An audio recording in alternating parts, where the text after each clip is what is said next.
Good evening, cryptid fans, Bigfoot, Dogman, and all the above. Look up, you might see a UFO, you might see an orb, and then you just might see a half drunk dairy farmer. You never know.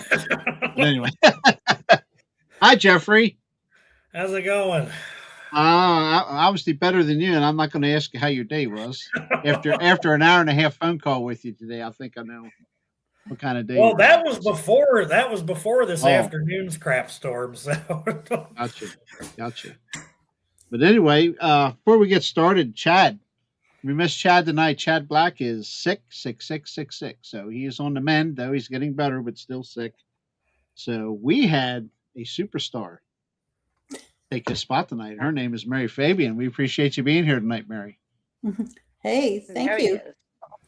Yep, we brought somebody in intelligent to ask good questions tonight. So anyway, and Mary my better Goodbrake, question Mary for Goodbrake, me. Cindy Goodbrake is back, and she says we're getting this is round two for her here, and we're getting, as I said, the rest of the story.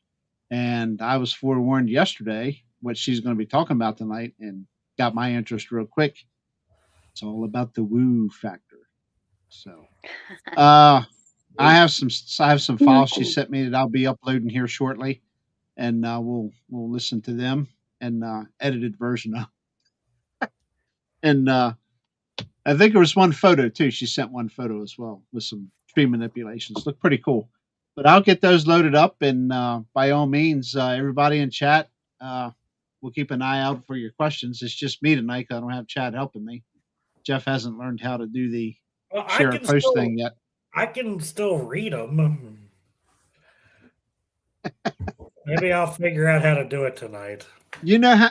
I don't think you can. I think I have to set you as like an admin. It only lets you do like one other person. So Yeah. not that I'm shorting you or anything. I can try to I can try to see if I Yeah. can. I'll try to. I'm relying on you and Mary so I can focus on Okay. the chat over here because it's been getting really busier and busier by the week. So, and we want to flood Cindy with all the questions we can give her. Chad just said, "Hey, wait, I have serious questions."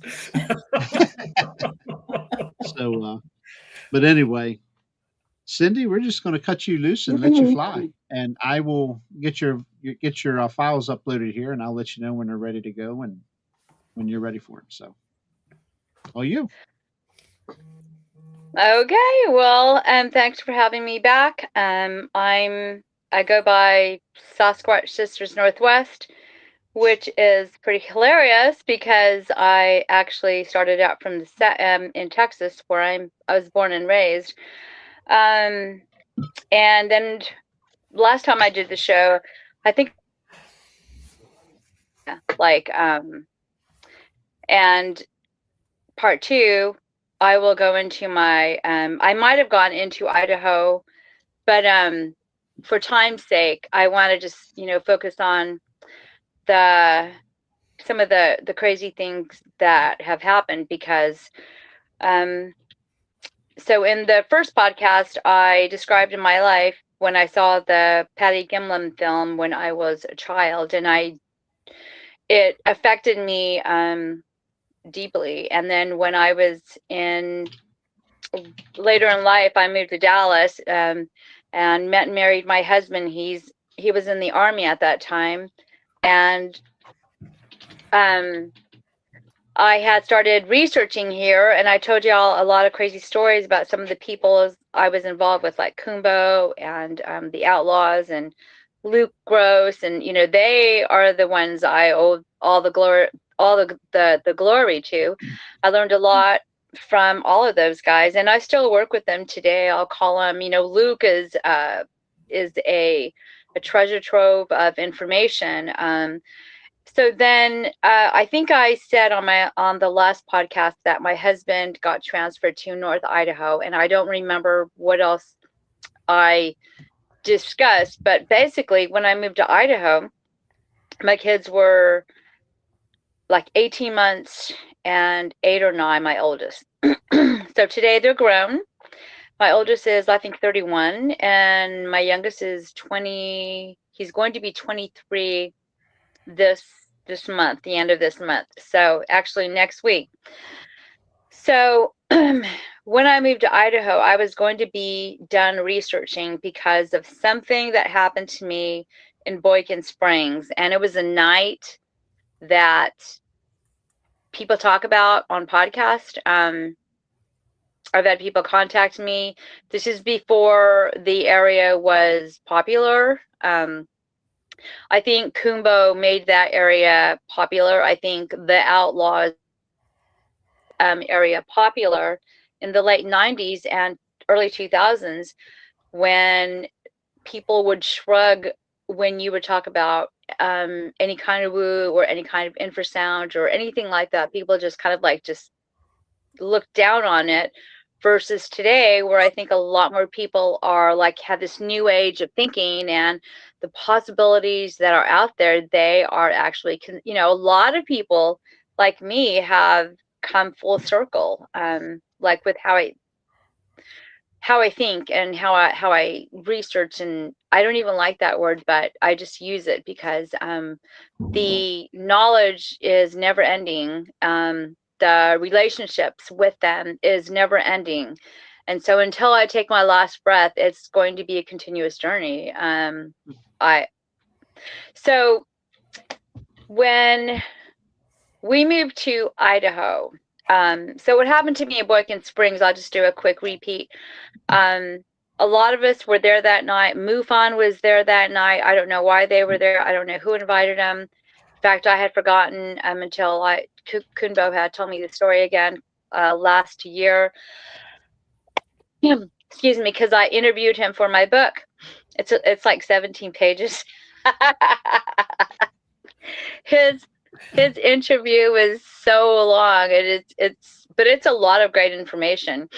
But I totally forgot like a lot of things that had happened that night. We were over at Boykin Springs, dead end road area. It's not a secret anymore. You know, everybody knows about Boykin Springs there. So that night there, it must have been not a good night to go to this area, because when you go down, when you turn into Boykin Springs, so here's the campsites, and then if you keep going, you can turn down this other road that'll take you to Sexton Pond. So when you turn in there, you can either keep going straight or you can make a left, like at Sexton, or it'll take you to Sexton Pond, like dry camping. And I think that was the area where this happened, or somewhere on Dead End Road.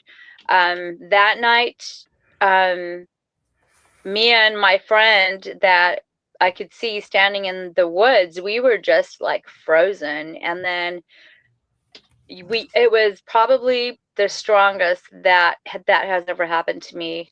And then both of us were just like released at the same time. And Kelly, she was my best friend at the time, she was like looking at me, and both of us were just like really, really ill that night. She would get it worse. Her eyes would get watery, puffy, and she was just really sensitive. And so other things happened to other people.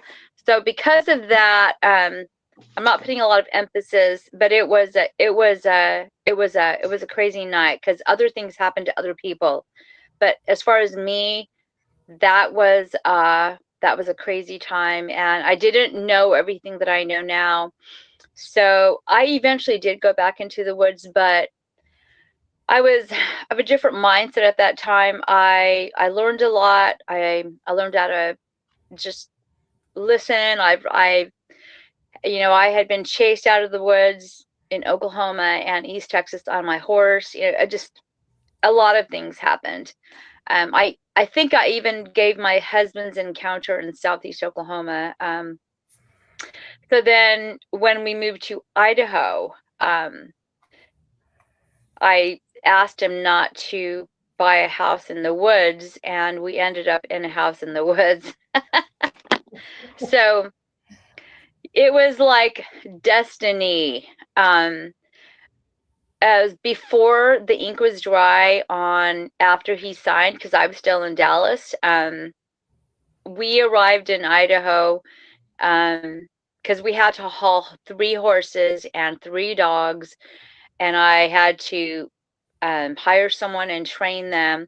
And then I went part-time at work. And so my husband drove back down from North Idaho and brought a friend, and we had to haul 3 horses, and someone drove my car so I could watch the kids. So when we got to Idaho, 4 days later, I will never forget going over the Montana passes, because I've always loved Montana. We had gone, I think, 2 times before we moved to Idaho. We were actually trying to get to Montana. So the next part of the journey, because I was done, like in my head, I was done. So I think in the last show, I did go into the first couple of years in Idaho where I was hearing things out in the woods. In 2006, my husband, who was over the motor pool for the 321st Engineer Battalion out of Hayden Lake, Idaho, it's not there anymore, but at the time it was. I was just trying to figure out how to survive as a mom, and he was gone all the time, and I was trying to block everything that I was hearing. I found myself looking at structures and hunting for structures in the woods. I was going up in the mountains, and even though I said I was not going to be researching anymore, too many things were happening, and I mean, it was in my face. And then word got out, because I kind of just got into it again without really meaning to.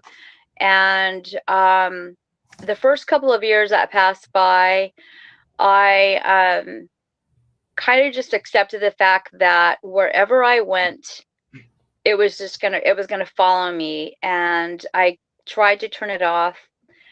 The only way I could turn it off was if I heard something in the woods, I was just like, okay, fine, that's great. But I was really trying to concentrate on raising my kids. I got involved in the PTO or whatever at my son's school, and then my younger son, in the mornings, what the routines were at that time is I would get up, I would start the coffee, and the school bus would come to get my older son. He was in 4th grade at that time, 4th or 5th grade. And my younger son would still be in bed. And so I would take him by 6:40 a.m. I would have to be 2 blocks away at the bus stop. Now in North Idaho, in summertime, it gets daylight like at 4:45. Now it's not bright, but around April or May, it starts getting light out earlier. So, and then it's light out till like almost 10 o'clock. But in October, when school starts, the moose are down off the mountain. It's super dark in the morning. So when I leave the house with him at 6:30, I would back down my long driveway. All of my property is woods, and everything around at that time was woods. And the surrounding properties, I didn't have some neighbors, they were empty lots. There was 3 empty lots, 1 to the right of me and 2 across the street from me. And then there was like a power line road, and then like 20 acres, and then it went up the mountain. So there was plenty of opportunity to be watched at any time I was out there. Whatever, didn't matter what time of day it was. So I think I don't know if I told this story or not, but since we're going to be getting into the woo, the way we found our house was very strange, because the real estate agent said a lot of people did not call. Like my husband was like the only one who called to come look at this house. And the house on 6 acres or 5.5 acres was at a very good price. And at that time, everything was going up. So why no one else? It was meant for us to live there. Right before the ink was dry, the real estate agent said, you have an offer for $60,000 more, 40 or 60 more thousand. And my husband is like, oh my, what? Seriously? But he had to come down to Texas to come and get us. So the other real estate agents were like, we didn't see that house on the MLS until like after we signed. So when I tell you that I do not know how to explain that, like I don't know how to explain that. That just, and I didn't realize it till years later. The first couple of years there, things were happening right away. We were hearing things out in the woods. Some paranormal things were happening, like right off the bat. In the morning, like when I would take my son to school, I would pick up the neighbor 10 acres down. The road that aligns my property is like a logging road. It's not like an asphalt road, it's a logging road, and I can see Hoodoo Mountain right in front of me. Hoodoo. And yes, that's what it's called, Hoodoo. Hoodoo. And Yikes. yeah, and a lot of things happen. So I will just give you some examples. And this is early on with the paranormal. One morning I was taking my son to school and we were running late, and I backed up and I went down the road, and then I realized I had a flat, so I had to pull over. So this is literally 5 acres over. It's dark. I told my son, get down. He ran to the neighbor's house and he got his buddy, and I watched in the road, and I told the mom, I'm like, I've got a flat. And I'm like, just run, boys. And so they had to run, let's see, 10 acres and then 5, 10, 15 acres to the right. And then they did catch the bus. So I'm standing there. So now it's like 6:50. My neighbor's like, she comes over. I'm like, I'm fine. I'm just going to walk home and I can leave the car here. It's like, like I said, there was nobody else coming on that road. So I was just looking at the flat, and then the property that it was in front of, there was no house on it, just a horseshoe driveway.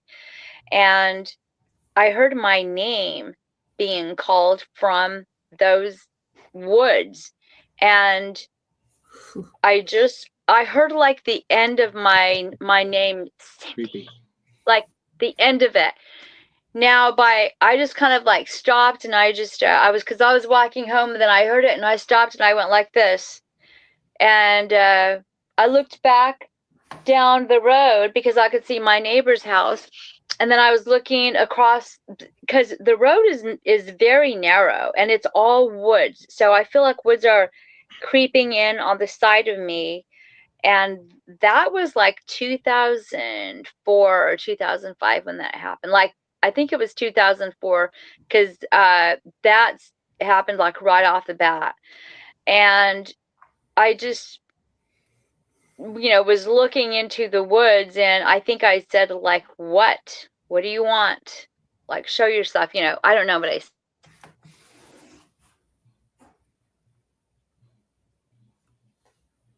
Uh-oh. Oh, popped Uh-oh. up. I told my husband, but I didn't. I'm sorry, did you say something? We lost you there for a few seconds. Oh, no. Did you hear what I said, though, or was I cut out? Totally, everything cut out. Oh, no. What's the last thing you heard?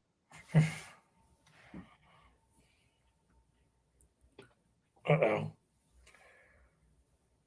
yeah, you Can were you hear me? walking. Yeah, you were walking down the lane, and the trees were crowding in on you. Okay.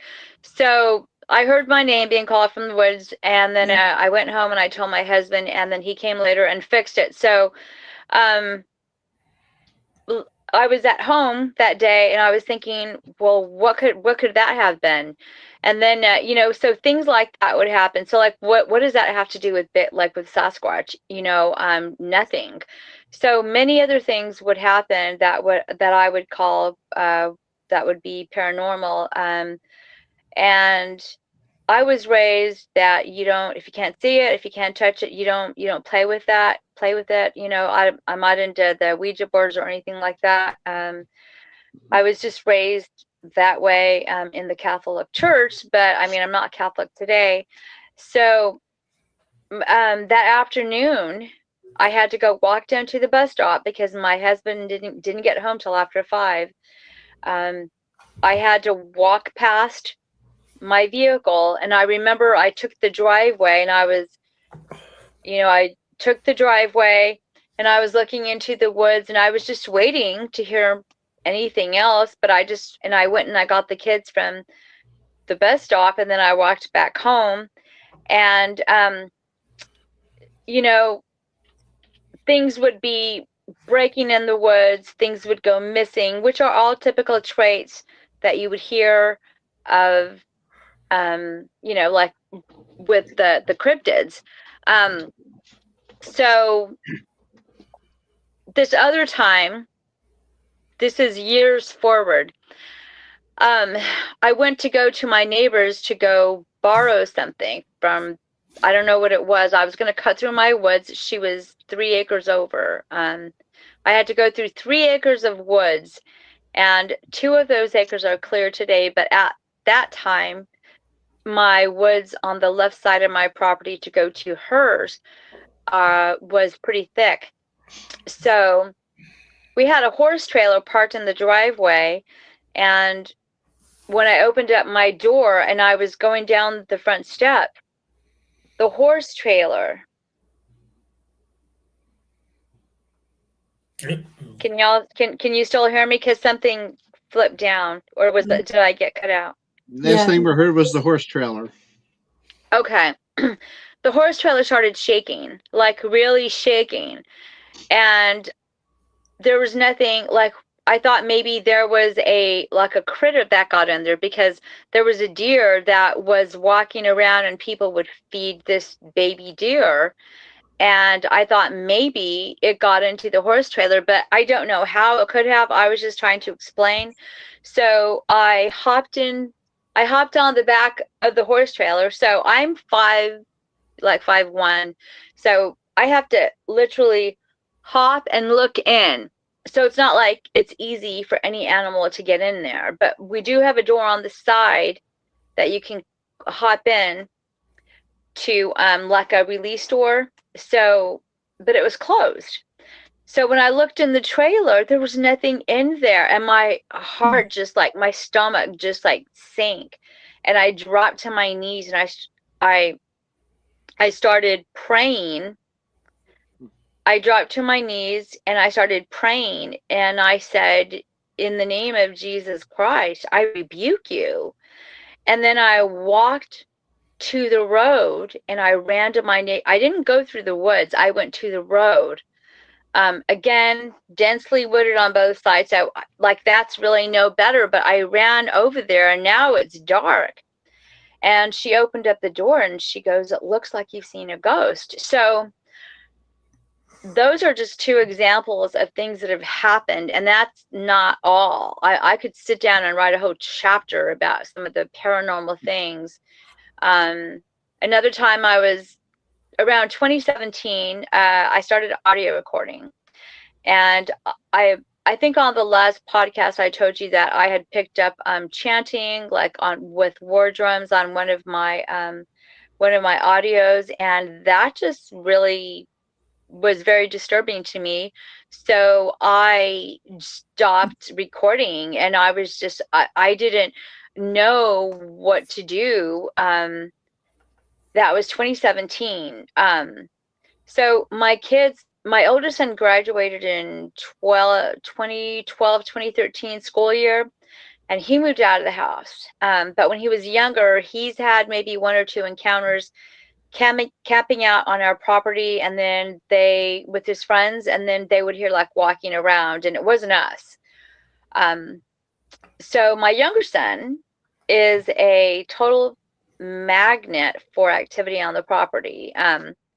So when I say that I've had paranormal things happening on my property, I went through a really, really hard time with my youngest son in his teenage years. He was just very difficult. I was convinced he was possessed by something because he was just very disobedient, very hateful. Nothing was going right. I was home alone quite a bit. My husband had retired out of the military in 2006 or no, I'm sorry, 2007. But then he became a private investigator, so he was still gone all the time. You know, I was used to that after a deployment and just being gone. You know, my younger son. So around 2012 or 2013, he went camping down the road with some friends, and I think that was his first encounter that I can remember. He was camping like 4 miles from the house, and I remember he asked my husband if he could go camping, and I'm like, there's no freaking way. You're not old enough. You're only 12. And of course, in my husband's eyes, he's old enough. And I can't repeat what he said. He said, Mama, you're gonna have to let him off the Yeah. I'm like, oh, that's just great, honey. And he's like, he'll be fine. So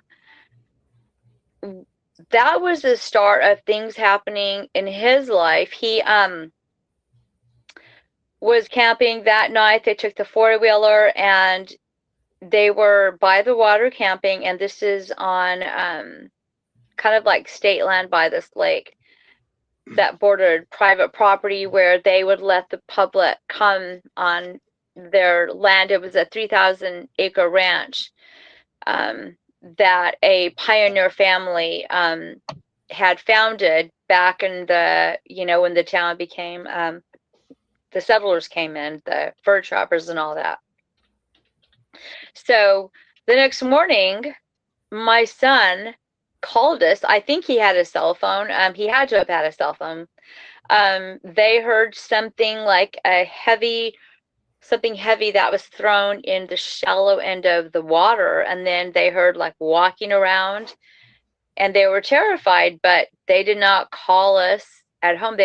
They called, like, I don't know, like the sheriff or something, and they were saying, hey, we're out here camping and we're hearing these noises, and the sheriff was like, call your parents. So I just thought that was kind of funny, but it intensified, and they turned on the four-wheeler and the headlights of the four-wheeler until the four-wheeler died. So the next morning, my husband had to go like start the four-wheeler up, and then they all came home, and they were all just oh, this happened, and I was like, oh my gosh, seriously? And after that, he would have many other encounters of things that would happen. Around 2017 is when things started changing for me. I was not completely flesh and blood anymore because of all the things that had happened and things I couldn't explain. And I was also searching for help. I was searching for help for me.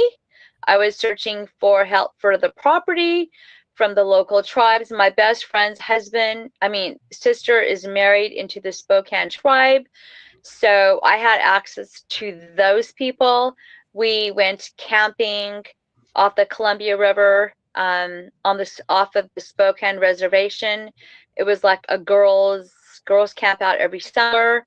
And sometimes some of the men would come down and we would talk Bigfoot. So I was really, really shocked when they were saying, well, do you know your heritage? I'm like, what are you talking about? There was this one guy who was, I don't want to say like a shaman, however you say it. He kind of like drove around and like would pick up the garbage. I think he worked for the tribe, but he was friends of the family, and so when we had our camp out, he would come down there, and we had things happen at camp too, because we camped in the same area. We camped in the same area every year, and they started asking me not to talk about Sasquatch anymore, because it was like we attracted that energy, and some of the people were afraid to come camping. It was like, really? Come on. So I started looking for help, for answers. I wanted to know, why was that mountain called Hoodoo? Why was I being the center of these anomalies coming to me? Why were all these things happening to me? Why were they in my face? Why is my kid being a brat? Why is he so intuitive? Like, what is going on here? I stopped audio recording because I was sure I was dancing with the devil at this point. I didn't know what to think anymore. I was convinced it was my fault that we were in the situation that we were in. And they all just laughed at me, and they said, no, it's not that. Something is going on here. Your reality is what you make it. So I'm like, okay. I started working, studying with some of the elders, I think I don't know what else to call them. And I started going down my family history. And my great grandmother is actually Indian from Mexico. She was actually a healer, and they called her Nachita. That's what she went by. And I remember when I was a little girl, some of the things that she would do. She would make these salves.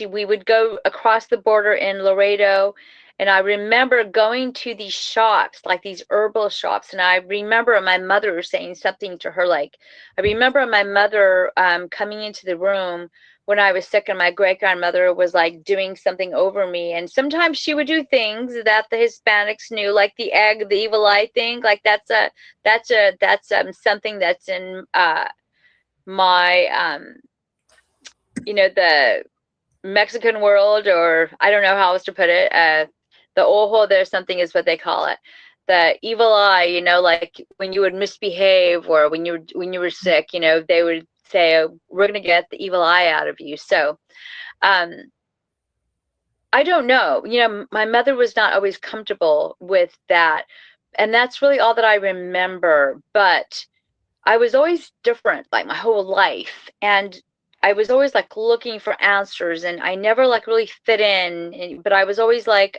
very verbal, and I was always in trouble at school, at home.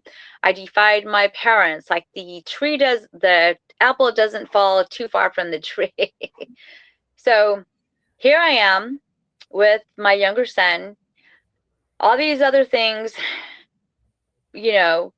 have happened to him. And, he's so smart, he's confident when he makes, and even at a young age, he would be like, well, this is what I think. And I would just be like, ah. So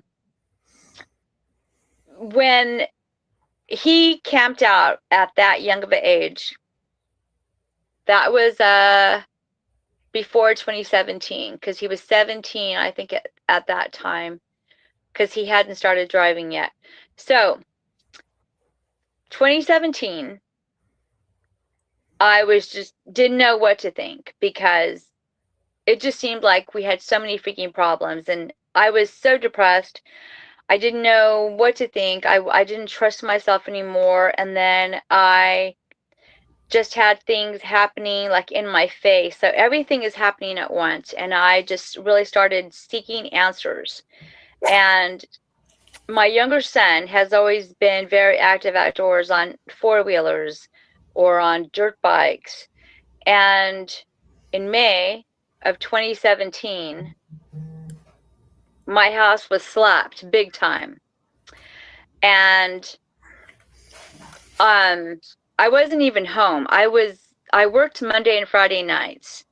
So this Monday night, I'll never forget, it was a Monday night. I would come home like around 10:30, like clockwork. I would go to my friend's house because I watched their kids. They had foster kids that were very hard to control. But they knew me, and I could 90% of the time pretty much deal with their issues unless they had something, an episode. I would just call my friends and they would come home from whatever they were doing. So on this one night, it was the Monday before Memorial Day. I will never forget this. I came home around 10:45, I don't know what time it was, and I walked into the front door. Now, at this time, I did not have my lab that I am gunner, and I did not have a fence. My property was not fenced in yet. That would come later that year. I got out of my truck and I walked up the steps of my house, and it was dark. Everything was dark. And I remember when I was pulling in how dark it was and looking over to the right side of the woods because my husband had mentioned he wanted to build a shop. And I'm thinking, oh gosh, how much is that going to cost? You know, because we were on a one income, even though he was retired now, and he was working as a private investigator. So I was thinking, wow, it would be nice if we could have a shop. And then it was so dark, and I was thinking, golly, I wish like we could have a shop. I wish there was a light there.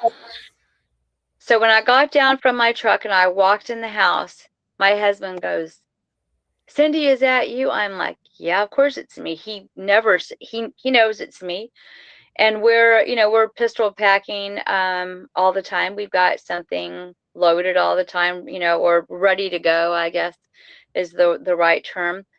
So at night, when I would come home that late, I would have a glass of wine, or I would watch the news, unwind a little bit, and then I'd go to bed.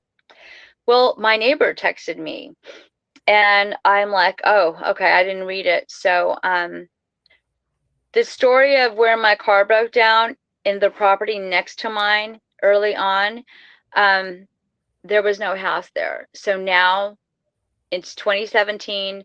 There is a house there, and they are also ex-military. So everyone needs, that's an important fact, because this is no chicken that lives next door to me. There's another retired guy that lives next door to me, him and his wife. So it's 2017. I come home. My husband, all that. My neighbor texts me, and I, don't read it. So I go to bed, and I wake up the next morning, and I come into the kitchen, and my husband is getting ready to leave. He's having breakfast, and he looks at me. My husband is not into this topic. I said that at the last episode when I was on y'all's show. But he looked at me and he said, something's at the house last night. I froze. I said, what? Because I'm not home. And he said, I was in bed, and something slapped the house.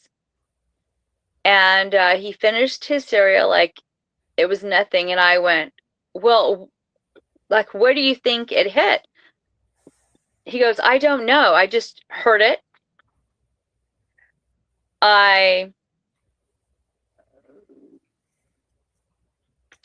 Something popped down again. He said, I just grabbed the rifle, and I went down the hallway to the kitchen, because that's looking into the backyard, into the backwoods. but there was nothing there, and the dogs were fine. I'm like, well, what the heck? I ran out the front door. Now my house is like, has a running porch on it, and the side of the house is where we sleep. I mean, my bedroom faces I'm trying to think, east, west, whatever side. So I ran out the front door, and I ran to the side where I thought it would have slept, and I was, whatever it was, slapped the house, and I was looking everywhere, but there was nothing there. Now my house is very steep like this. You'd think it would have an upstairs, but it doesn't.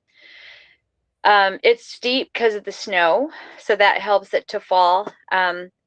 So I was looking at my bedroom window. I looked down because where I sleep, another odd factor is there is a pathway that comes from the woods, and it goes underneath my bedroom window.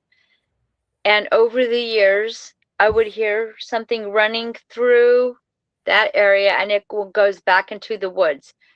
Don't ask me what that was. I don't know, but I've heard that from the time that we moved there, and every time I would go outside, of course there was nothing there. So I wanted to move my bed to the other side of the wall, but my husband didn't want to because he put the TV on the wall, and well, you can see the TV, and he just thought I was crazy. So Cindy, we left. Is your bedroom on the second floor or first floor? We only have one floor. We don't have a second floor. Okay. All right, makes sense. So, okay, thank you. So, excuse me. So I'm outside looking. There's pine needles all on the ground because there is this one big tree that's very close to the house that should have been taken down by the builder, and he didn't take it down, and our septic is right there. So there's this big ponderosa pine that probably goes 50 feet high up in the air, and I was standing by that tree, and I was looking down for any kind of prints, but of course with the pine needles, it's almost impossible to see anything. I couldn't even really see any indentations or anything like that. So I was like, well, that's interesting. So I walked back around to the front of the house. So now I'm seeing the railing. I'm looking at the house, and there on that, across the hallway from my bedroom, there was handprints on the house, and I just went, my jaw dropped. That's my son's bedroom window. How come you didn't hit my bedroom wall outside the house? He hit the front 3 times. 1, 2, 3. It was like he hit, or whatever it was, hit with the palm and the tips. And then you could see like just the palm print, like just a boop, boop, boop, boop, higher up. And I just stared at that, and then I ran in the house, and I told my husband there's handprints on the front of the house. He didn't bat an eye. He wasn't concerned.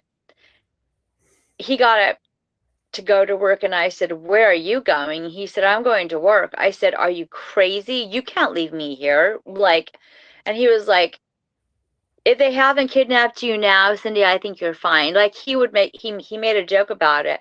I'm like, that's not funny. And he just looked at me like, you just better get it together, because this is getting ridiculous. And so he left. And I called my friend who's a real estate agent, and I asked him, how much could I get for my house? Because now I'm ready to sell my freaking house. Oh, also, I forgot. I read the text to my husband. I was like, oh my God. My neighbor texted me the prior night, whatever slapped my house, walked from my house, took that trail, went next door, and they started messing with his property over there.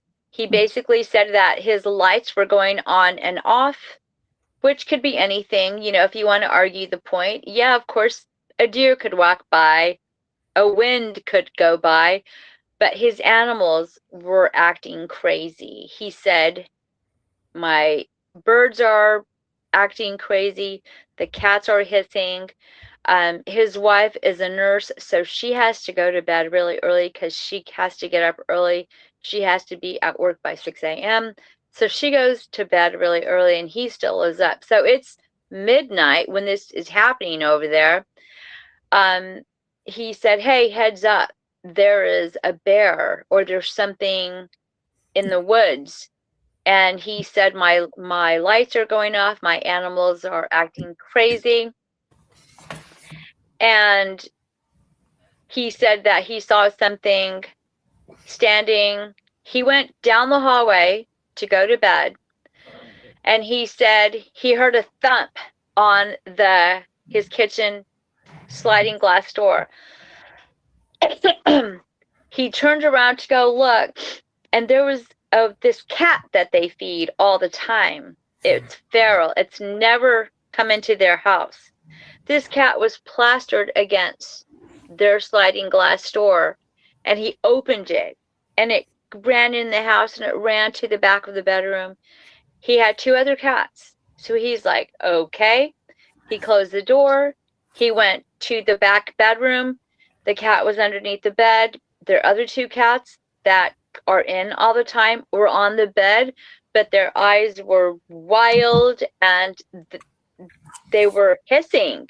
He's like, what the hell is going on? And so he looked outside his window. Now, his property is thicker wooded than mine is. And so he's looking out these big windows, no curtains, and he says he could see something standing on haunches. When he said that, to me, I'm thinking dog man. And it was sniffing the air straight up. It was sniffing the air, and then he said it went like, what? That does not sound like a Bigfoot. Right. So he said it looked over at him, and he just went like this and hid. And then he looked again, and it was gone. He said he got his pistol, and he slept with it all night long. And I said, well, so he said there's got to be a bear out there. And he goes off into why he thought it was a burglar, but then why it couldn't have been a burglar. So it had to have been a bear. But he slept with his pistol all night long. So, okay, why are you sleeping with your pistol all night long? If it's a bear, it'll be outside. Why didn't you leave it on where it normally is? So my husband left. I called my real estate agent and I told him what had happened, and he was open to a discussion about it. And then I called my friend in Alabama, and which was Bear. And he called me, I think, back that evening, and we were just having a discussion about it, and he was telling me I would be fine and all this stuff. He would also tell me, don't give it attention. It'll go away if you don't. I think that's what he said. But my husband came home that evening, and he heard me talking about wanting to sell the house. And when I got off the phone with Bear, my husband said, so you want to sell the house now? I'm like, hell yeah. I said, did you hear what Ken said? He's like, where are we going to go? I'm like, I don't know. Like, because we like it there. He's like, where are we going to go? The city? I'm like, no, but we can sell this house, buy some raw land, and that house you always wanted to design. Like, how about no woods at all? And he's like, Cindy, well, there's nothing out there right now. Everything was so expensive. And he's like, oh, so where are we going to live? I'm like, I don't know. And he's like, I'll tell you what, you need to get over it, get over this, figure it out. Or if we have to move, because of this, you're going to be done researching. Like, and he meant it, you know. I was like, fine. So keep in mind, he's ex-military. He's kind of a no-nonsense kind of guy. The next couple of weeks, I just decided to figure out my pathway of where I was going to go, and I decided I wanted to know more. So that fall, that end of summer, going into September, a lot of things had ramped up. My husband gave me his audio recorder, showed me how to use it, because he used it out in the field being a investigator when he interviewed people. So he went and he purchased one of those cheap ones from Walmart, and it was July 2017. I will never forget that I started to just put it out on my front porch. And what I got was horrifying. Was over the next couple of years, the things that I would get would be unbelievable. And the luck of some of the things that I caught were unbelievable. This was the time that I was seeking help for my family. I wanted to know answers because things were going crazy, things I couldn't explain. I was trying to navigate which direction I was going to go. I was even talking to some pastors, and one of them said, "You're chasing a demon. You need to." I'm like, "No, I'm not. That I know is not true." So I just went with my own instinct, and I started opening up a little bit. But now you're opening up yourself to danger. You're opening yourself up to the paranormal. So at this point, you have to learn discernment really quick, is what I've discovered. That August, we started building a shop. The day that they delivered the metal sheets, which could easily be 25 feet long, the guy delivered. We told him, do not bring an 18-wheeler down this road. You're not going to make it in. So whatever vehicle they delivered it in, they could barely get in, because my husband said, realistically, put it over here. So they delivered the supplies, which that day was the 25 foot of the metal sheeting, which would be the whole shop, which we had the skeleton built already. Now, by this time, I had learned to start researching with respect. I started talking to the woods. I started asking questions. When we had to hire someone to clear an acre and a half, so I went into the woods and I said, well, we're going to be building a shop, but I didn't ask them out of respect. And some people don't get that. I've had people say, well, it's your land. Well, yes, but still, this is what you have to do. I started learning how to sage. I had learned they had taught me how to protect my property, how to protect myself. So I was learning some of these things now from some of my tribal friends, and just from some of my other friends that I had worked with also, that were Indian or Native American, that were living there in my area, and they were going through the same things as well. At that time, we had the shell of the shop built, and that night, the day that they delivered the metal sheeting, I put out my audio recorder on the front porch. It was 9:50 p.m. because we were going to watch a TV show, and I remember looking at the sky, and I was we were having a discussion about where they placed the metal. And my husband was like, yeah, it'll work. The next day, can y'all hear me? Yeah. Oh, okay. What's that noise? Hi, Jeff. Weird. The next morning, when I got the audio recorder, you could hear the metal being slapped together, bam, bam, bam. And then there was like this noise coming from the woods. And I was like, oh my gosh, really? They sounded pissed. So I'm like, and it was, I had my coffee and I walked out there and the workers were out there, I think, working on the distant woods. And I'm like, I'm sorry, we're building a shop and this is what's happening. And we have,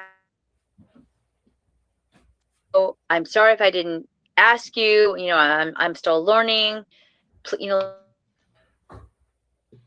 stop, we're building this shop, we have to do it. I'm learning also at that time how to navigate my way down this road, trying to open up my mind a little bit more. And they finished the shop like a couple of weeks later. Unfortunately, there was a tragedy. We had my younger son's dog at that time. He was 14. That's how I remember his age, because Jackson got ran over by one of the heavy machinery. Oh. He happened to go underneath this piece of machinery, and then they went to lunch, and then when they came back, so they ran over him. That was totally my fault. I didn't have them put up. We didn't have a fence at that time. So I was inside the house and my son came running in and he's like, Mom, Mom. And I was on the phone and I looked at him and his face was just pale white. And I said, I've got to go. And then I saw the workers, which they were our friends, him and his son. They were walking up the fence and he says, Mom, Jackson's been hurt. I'm like, what? And I was like, okay, let's take him to the vet. And you couldn't, I don't want to cry. So you couldn't pick him up and without him screaming.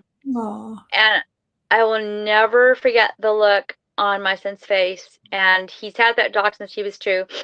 So we put him in the vehicle and I went up to the vet, who was a godsend, because he always gave us like discounts, to treat our horses, and that's not cheap. So we went to the vet.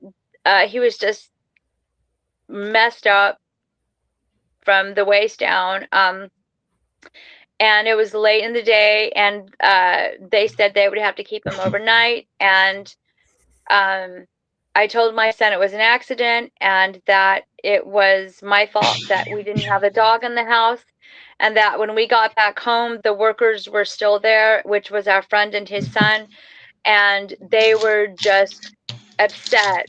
They were emotional and they were very upset. So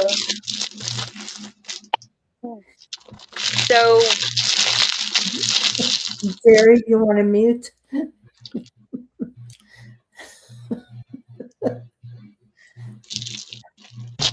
when we got home,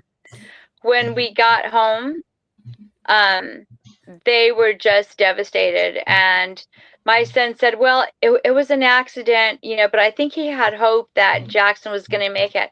So that next day, my friend who worked at the vet, I called her and she said, hey, the vet's going to have to talk to you. I said, does this mean he's dead? And she got upset. She said, I can't tell you that. I said, okay. I knew. So he called me. He gave me the bad news that Jackson had died in the night.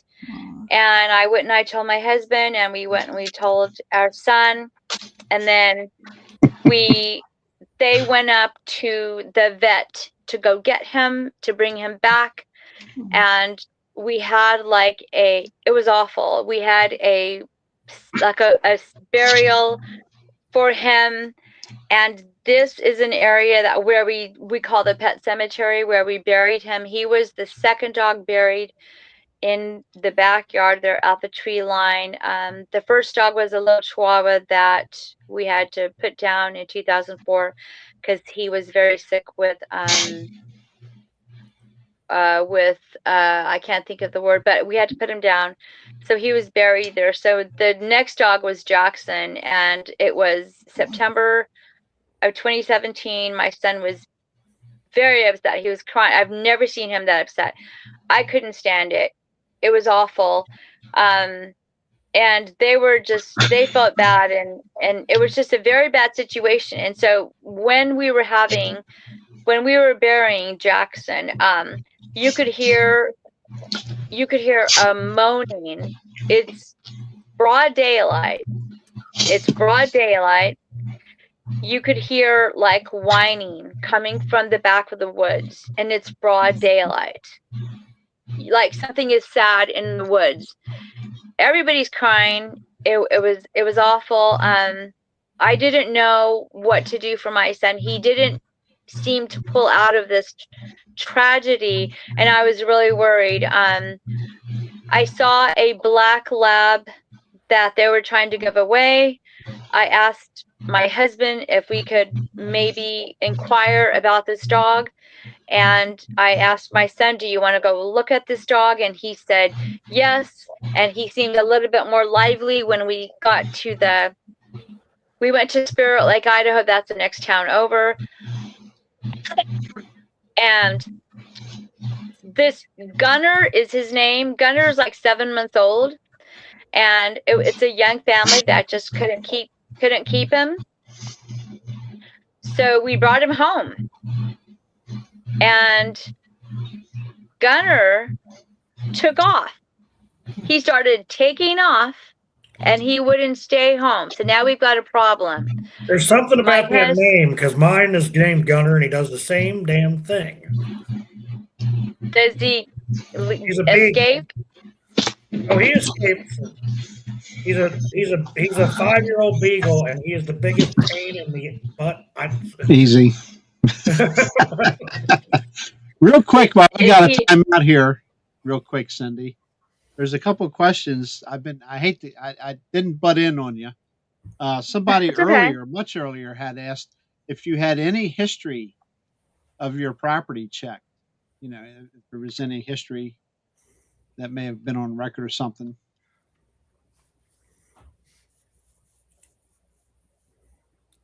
Whoops! What happened?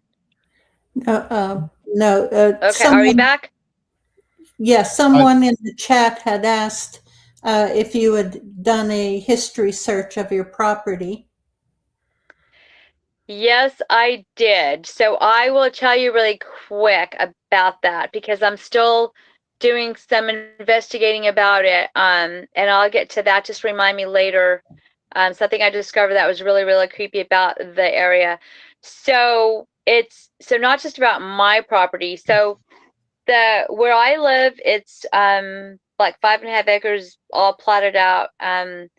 The original owner had bought it in the 70s, and it was like 200 and something acres. Okay. And all throughout the 70s and 80s, it had been, I don't know what year it was plotted out and named the name that it is. There really are no rules there, even though there were supposed to be a couple of like no cows, or I could have like a horse, but no cow, no swine. But I mean, there was not a lot of people there that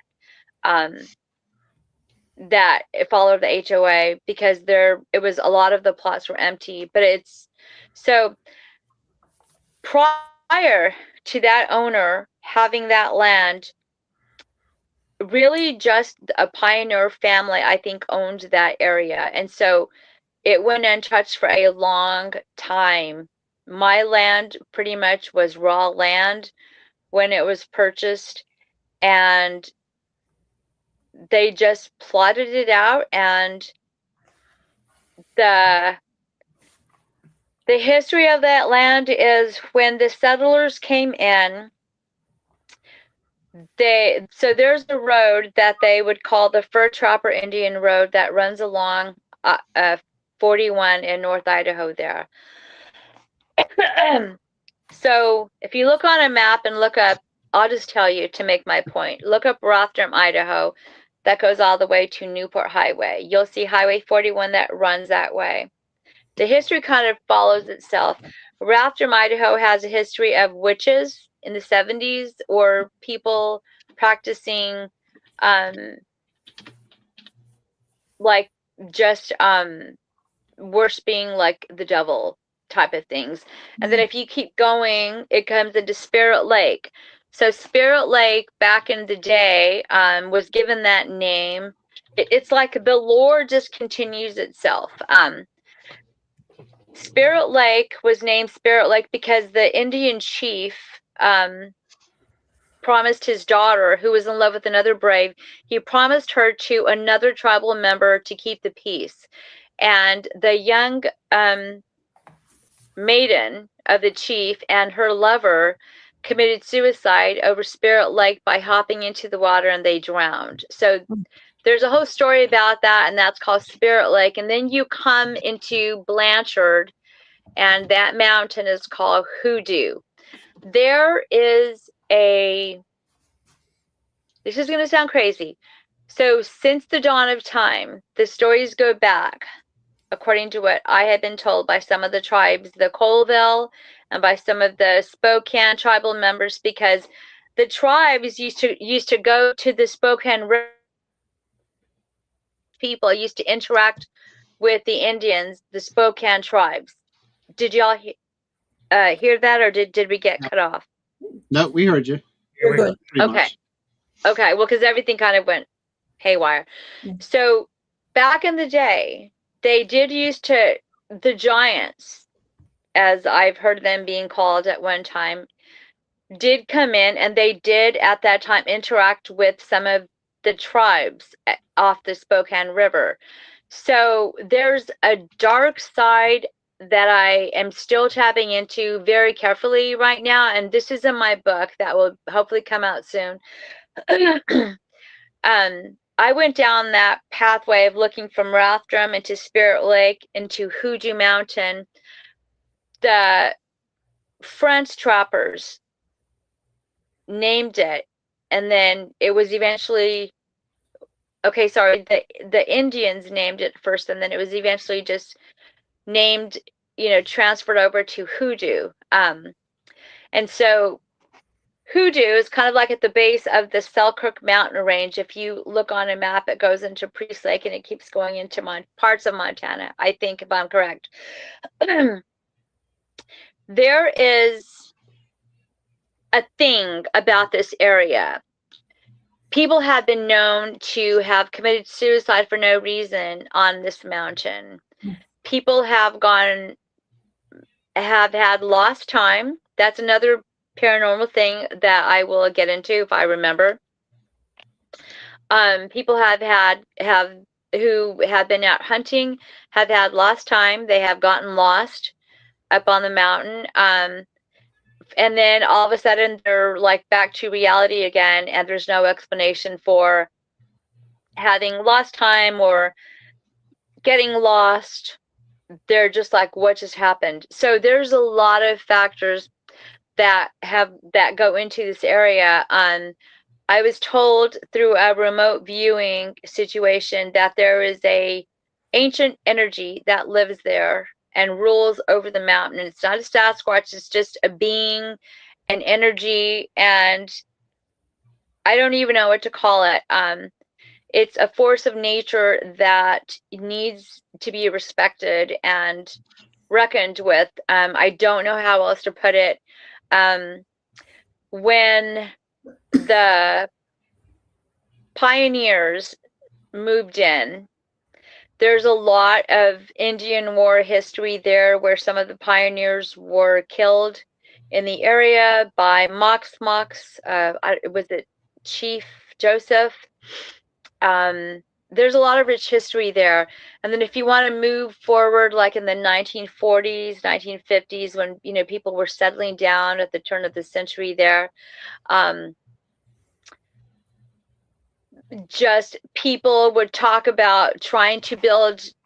There's a book, it's called, it's talks about the history of Fuji Valley. You can't even check it out from the library, but I was lucky enough to buy 2 copies of it from the original author just by pure luck.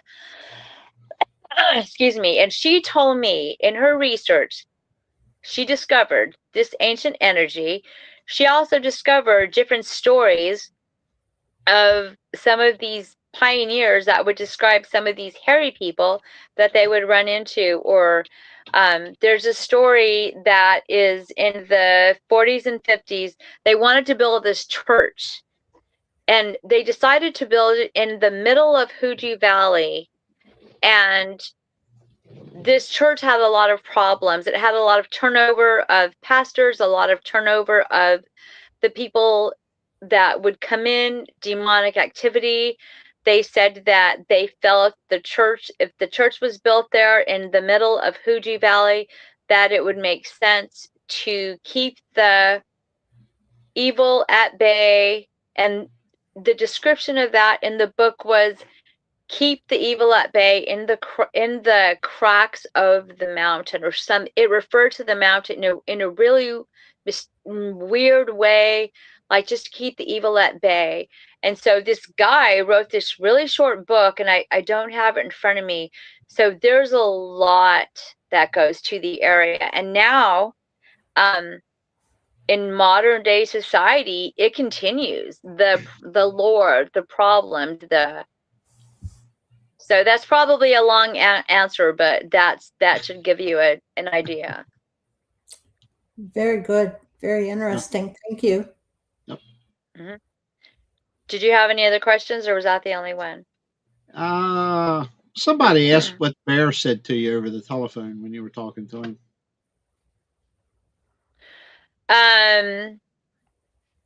So I called him for advice, and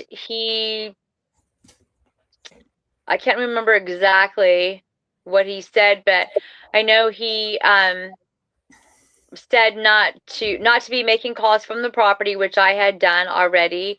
And he also said not to give it, like, and like, don't acknowledge it, and it'll like, just don't feed into it, I guess. And he said I would be okay, and I considered him like a brother, because we had researched out in the field together quite a bit. I haven't talked to him in years, so I hope he's doing okay. So whoever has the question, I guess that would be the best way to answer it. Okay. That's all I see. Questions right now. So. Okay.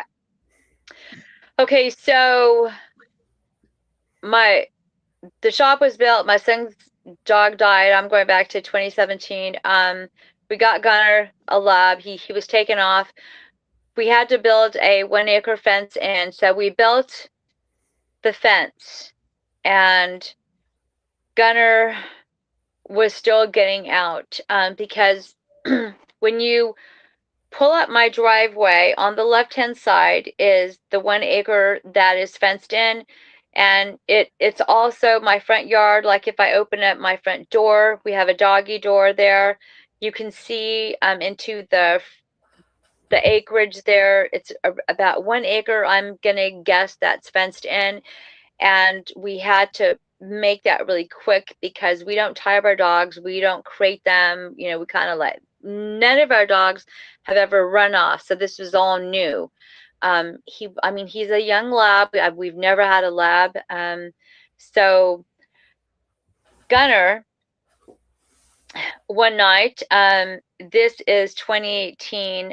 We've had him 6 months now. He's got out a couple of times. And it's spring break. We've had him, I think, from September. It's 2018 now. It's spring break. So we've had him, 6 months? September, October, November, December, January, February, March, April, like 6 months, 7 months. My husband was gone on a business trip, and it was March 31st. That's spring break going into April. This is how I remember all these things.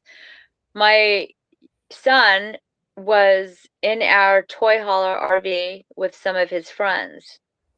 Now, my husband is still a private investigator. He was gone on a case in Montana, and I was audio recording. I was watching TV in our living room, which is a different part of the house now because we've converted our drive-through. I'm sorry, we made our garage into a like a big family living room today. But at that time in 2018, we were still in the actual former living room, and it was it was spring break. It was 12:30 a.m. and I was going to bed, and I remember to put out my audio recorder. I put it on the front steps, the actual rail, okay? And this is inside of the fenced-in yard. I thought I closed the doggy door, but I guess I didn't. I checked on the kids and I said, don't be coming into the house all night long unless, if you got to go to the bathroom, do it. But don't leave the RV. I'm going to bed. Now, these kids up in North Idaho, they do carry rifles around with them. It's not a big deal. That's just the way of life. It's still cold out in the 20s. These kids will go from my house to their friend's house, like over that mountain, down that road at 10 o'clock at night on a four-wheeler in a blizzard. Like these are things I had to learn to get used to. And I never really did. And I was stressed out all the time. So on this one night, I checked on him, told him, don't be coming in and out. And I went to bed. The next thing I know, Gunner must have gone out, and he ran back in and he hops on the bed, and I remember he was wet, and I'm thinking, what the hell, dog? And I got up. I think I got up and I went to go check. I could have closed the doggy door. I don't know. I don't remember right now because my mind isn't the same what it used to be. The next morning when I woke up, I made coffee. I started playing the audio recorder. Excuse me. Within 5 minutes of playing it, I could hear a dog barking, and it's far off in the distance. I'm like, whose dog is that? And then I hear like just a pissed off growl, roar, and then it erupts. And then I realized that's our dog, Gunner. And I play it like 3 or 4 more times. I'm like, oh my God, what the hell? And I shut it off. Excuse me. I opened up the front door. I think I looked at the doggy door. I don't know if I was like, oh shit, I didn't close it. I don't remember that. I remember going outside and I knew exactly where he was standing. I walked to the corner. So now it's like 9 a.m. It's daylight out. It's, still as cold. The kids are still in the RV. I'm like, oh my God. I walk to that corner. Now, this is the edge of my property where the fence goes. And so I'm standing here looking at the fence. At the bottom of the fence, Gunner had dug this hole in the night. And he had barked, and whatever had made that noise was across the street. And the kids had come in the day before, and they said, Mom, there's something across the street and it sounds like a dragon breathing. I'm like, what? They said, yeah, there's something is heavy breathing out there. And I'm like, what? Like, this is normal stuff that happens. I went outside and I didn't hear anything. And so I told the kids, okay, well, stay in the RV. Y'all are not going to be riding the four-wheelers. And they're like, oh, come on. I'm like, no, you're not. You stay on this freaking property. Don't ask me again, or your friends are going to go home. Like I was getting very upset with my son. So that was when I went inside when I was watching TV, and I went to bed. And when Gunner came in, and then I, the next morning, when I heard that sound, I went to the corner of the property there's a big game trail that moose go through on the other side of that fence, and they will travel through there, and then it forks off and it goes up the mountain. So I'm looking at this game trail. I'm looking at the RV 2 acres over where the kids are in, and I'm thinking, I'm looking at Gunner. He is nowhere. Normally, Gunner would have followed me through the woods. He did not follow me. He was still on the porch. I'm looking at this big hole he dug, and then I was mad because whatever was growling at him, that was not okay. It was very bad. It was very aggressive, and it sounded like I was going to kill him. I went back in the house. I got his leash and his collar. I put it on him, and I went outside of the fence. And I walked the length of the fence. I passed the RV. I walked across the road into that property where I knew a dragon was sleeping. This rogue Sasquatch that was going through, I would be told later through a remote viewing episode, that something was just traveling through there, and it was not part of the regular clan that was there. And it was just taking some time out there, and it was just not happy with my dog, and it let it be known. I said, "This is Gunner," across the road. I was standing in the clearing, and I said, "You do not touch him. You don't touch my house. This is my property. This is," now I'm standing on someone else's land, but I'm saying this is my property. That is my property over there. Then I walked to the road, and I walked on the outside of the fence by the road, and I walked to where Gunner had been digging, and I could feel like I was being watched. And Gunner, I could barely get him to go down the driveway and into the road, and he was shaking up a storm. So I'm like, okay, that's crazy. So I went back to the house, and life went on, and I would continue to get other amazing audios, and my son just continued. Like, I could do a whole other show with you guys about this. I'm looking at the time, it's 8:46. This is really when it all just started. The things started to go haywire with the things that my son would encounter. And the kids came in later that day, and I said, "This is why I did not want y'all to be on the four-wheelers at night." And he had one friend there that was sleeping with him, and he was he told me his mother said I was crazy and there is no Sasquatch. And he said, "My mom says you're crazy." And I'm like, well, I've been called worse. So I played the audio, and their eyes got really big.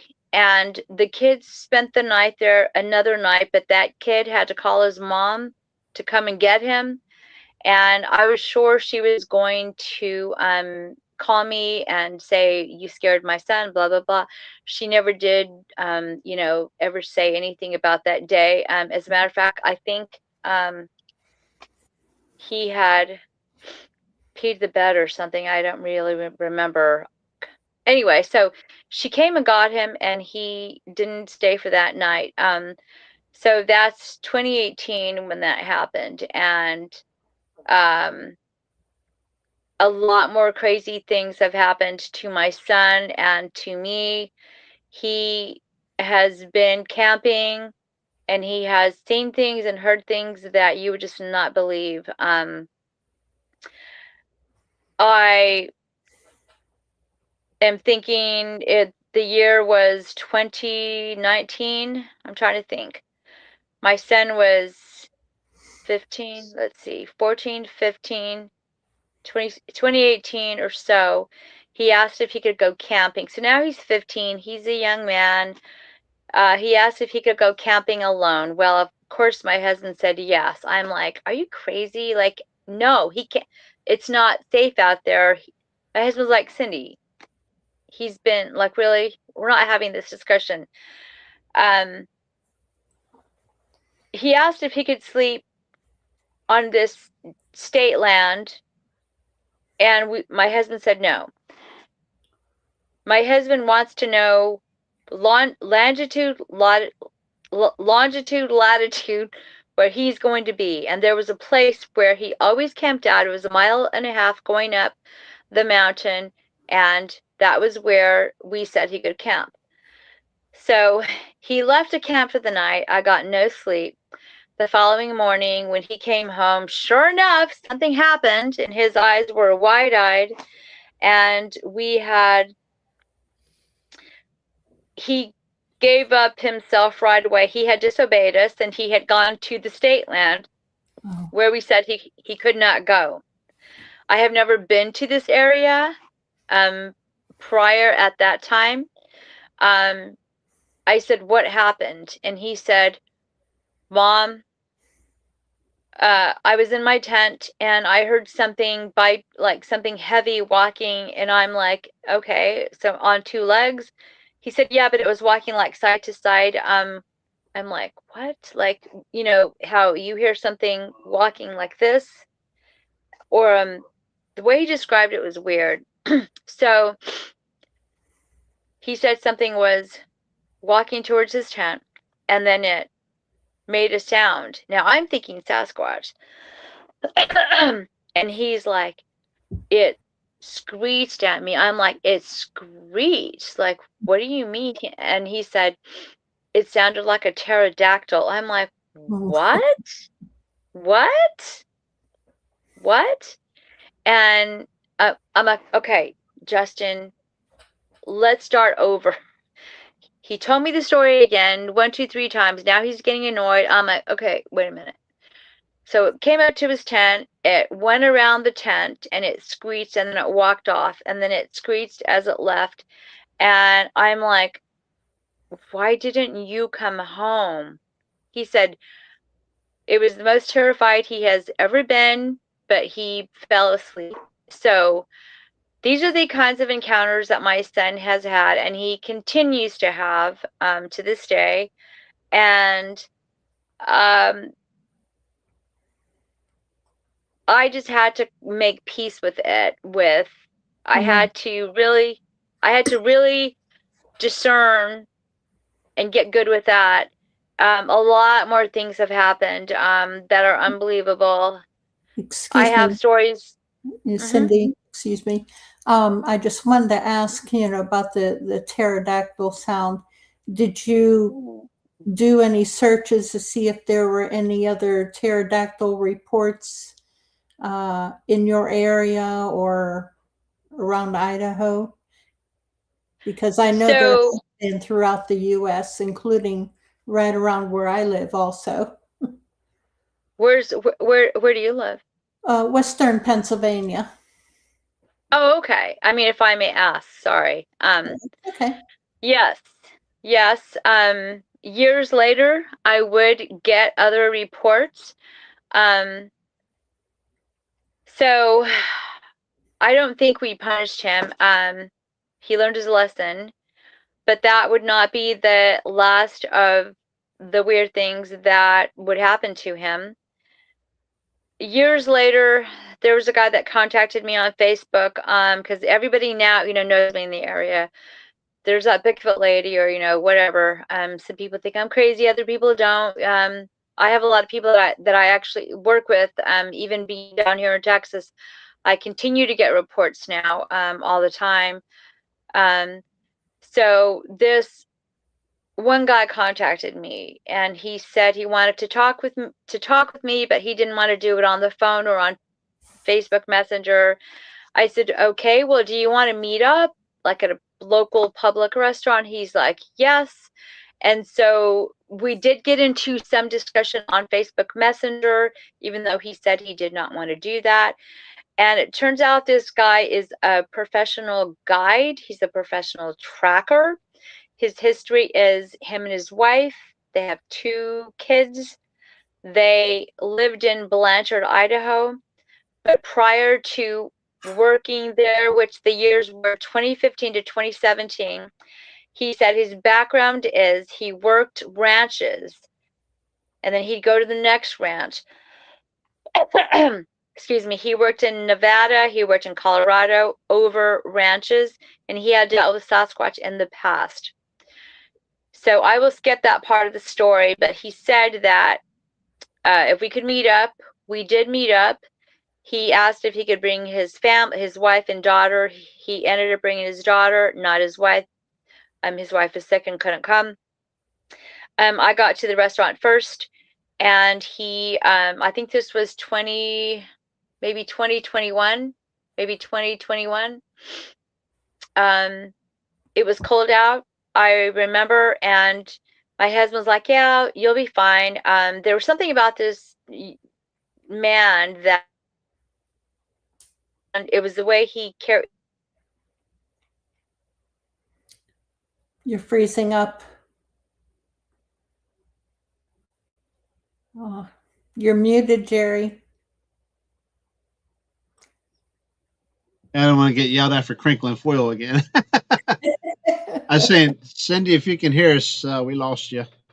On it.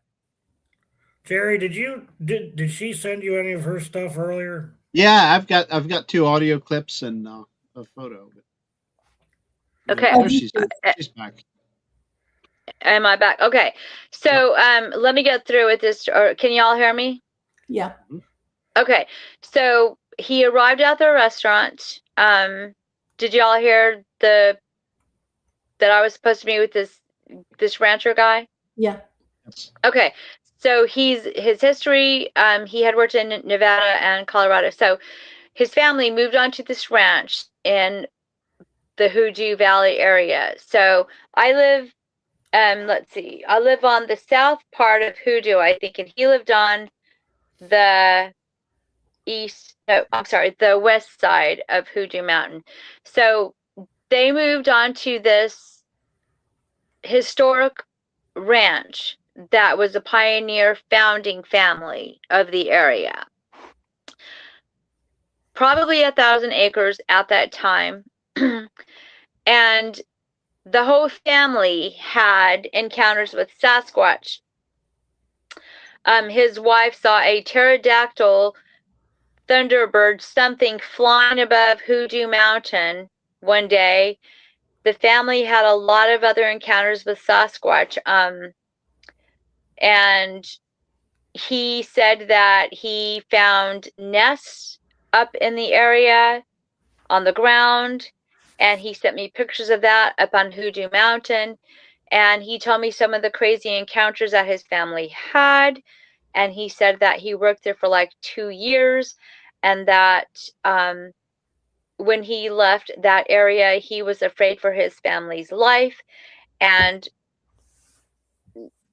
when I met him, when he walked into the restaurant, he was your typical cowboy. He had the kerchief around his neck. He was windblown.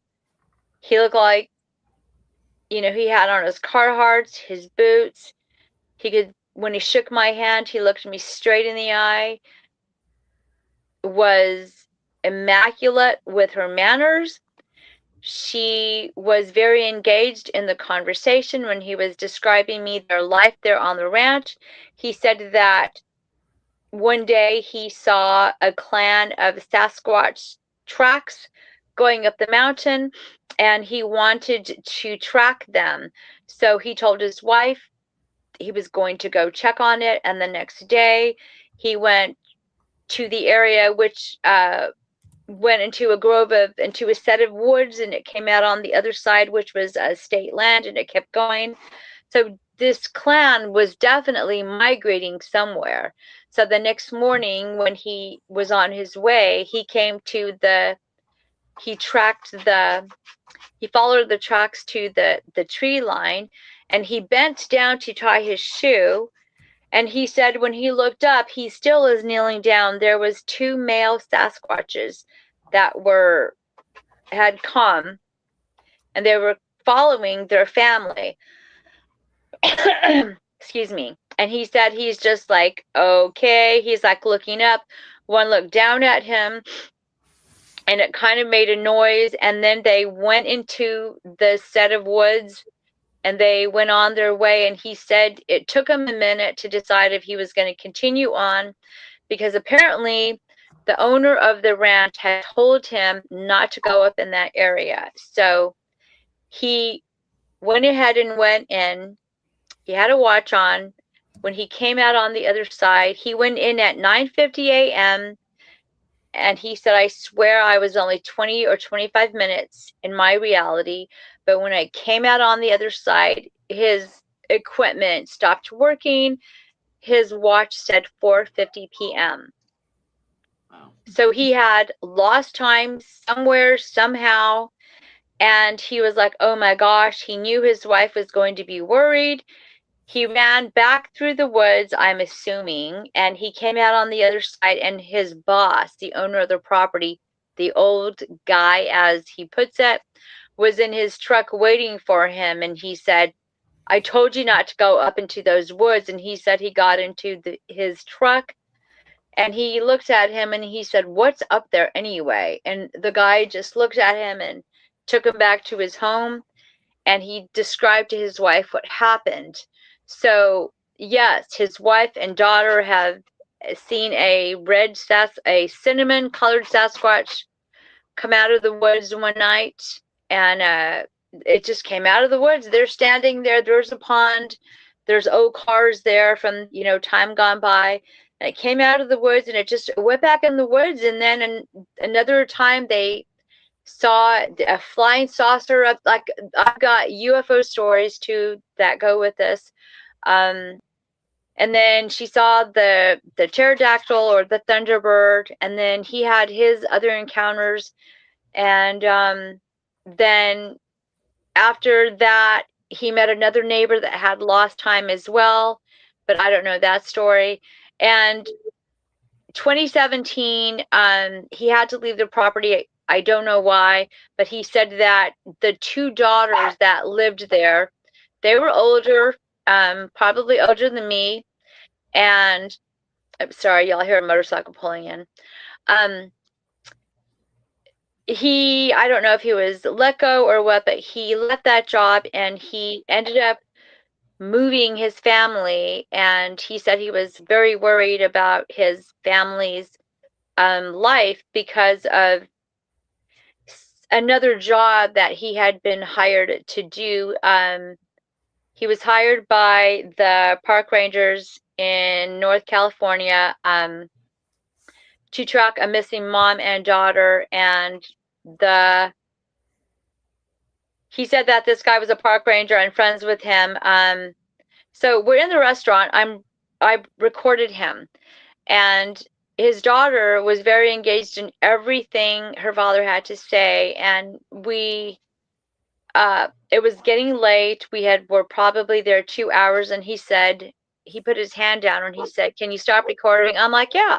So I turned it off, and then he said, I've got another story for you, but I'll tell you outside. And I'm thinking, oh, okay, it's cold.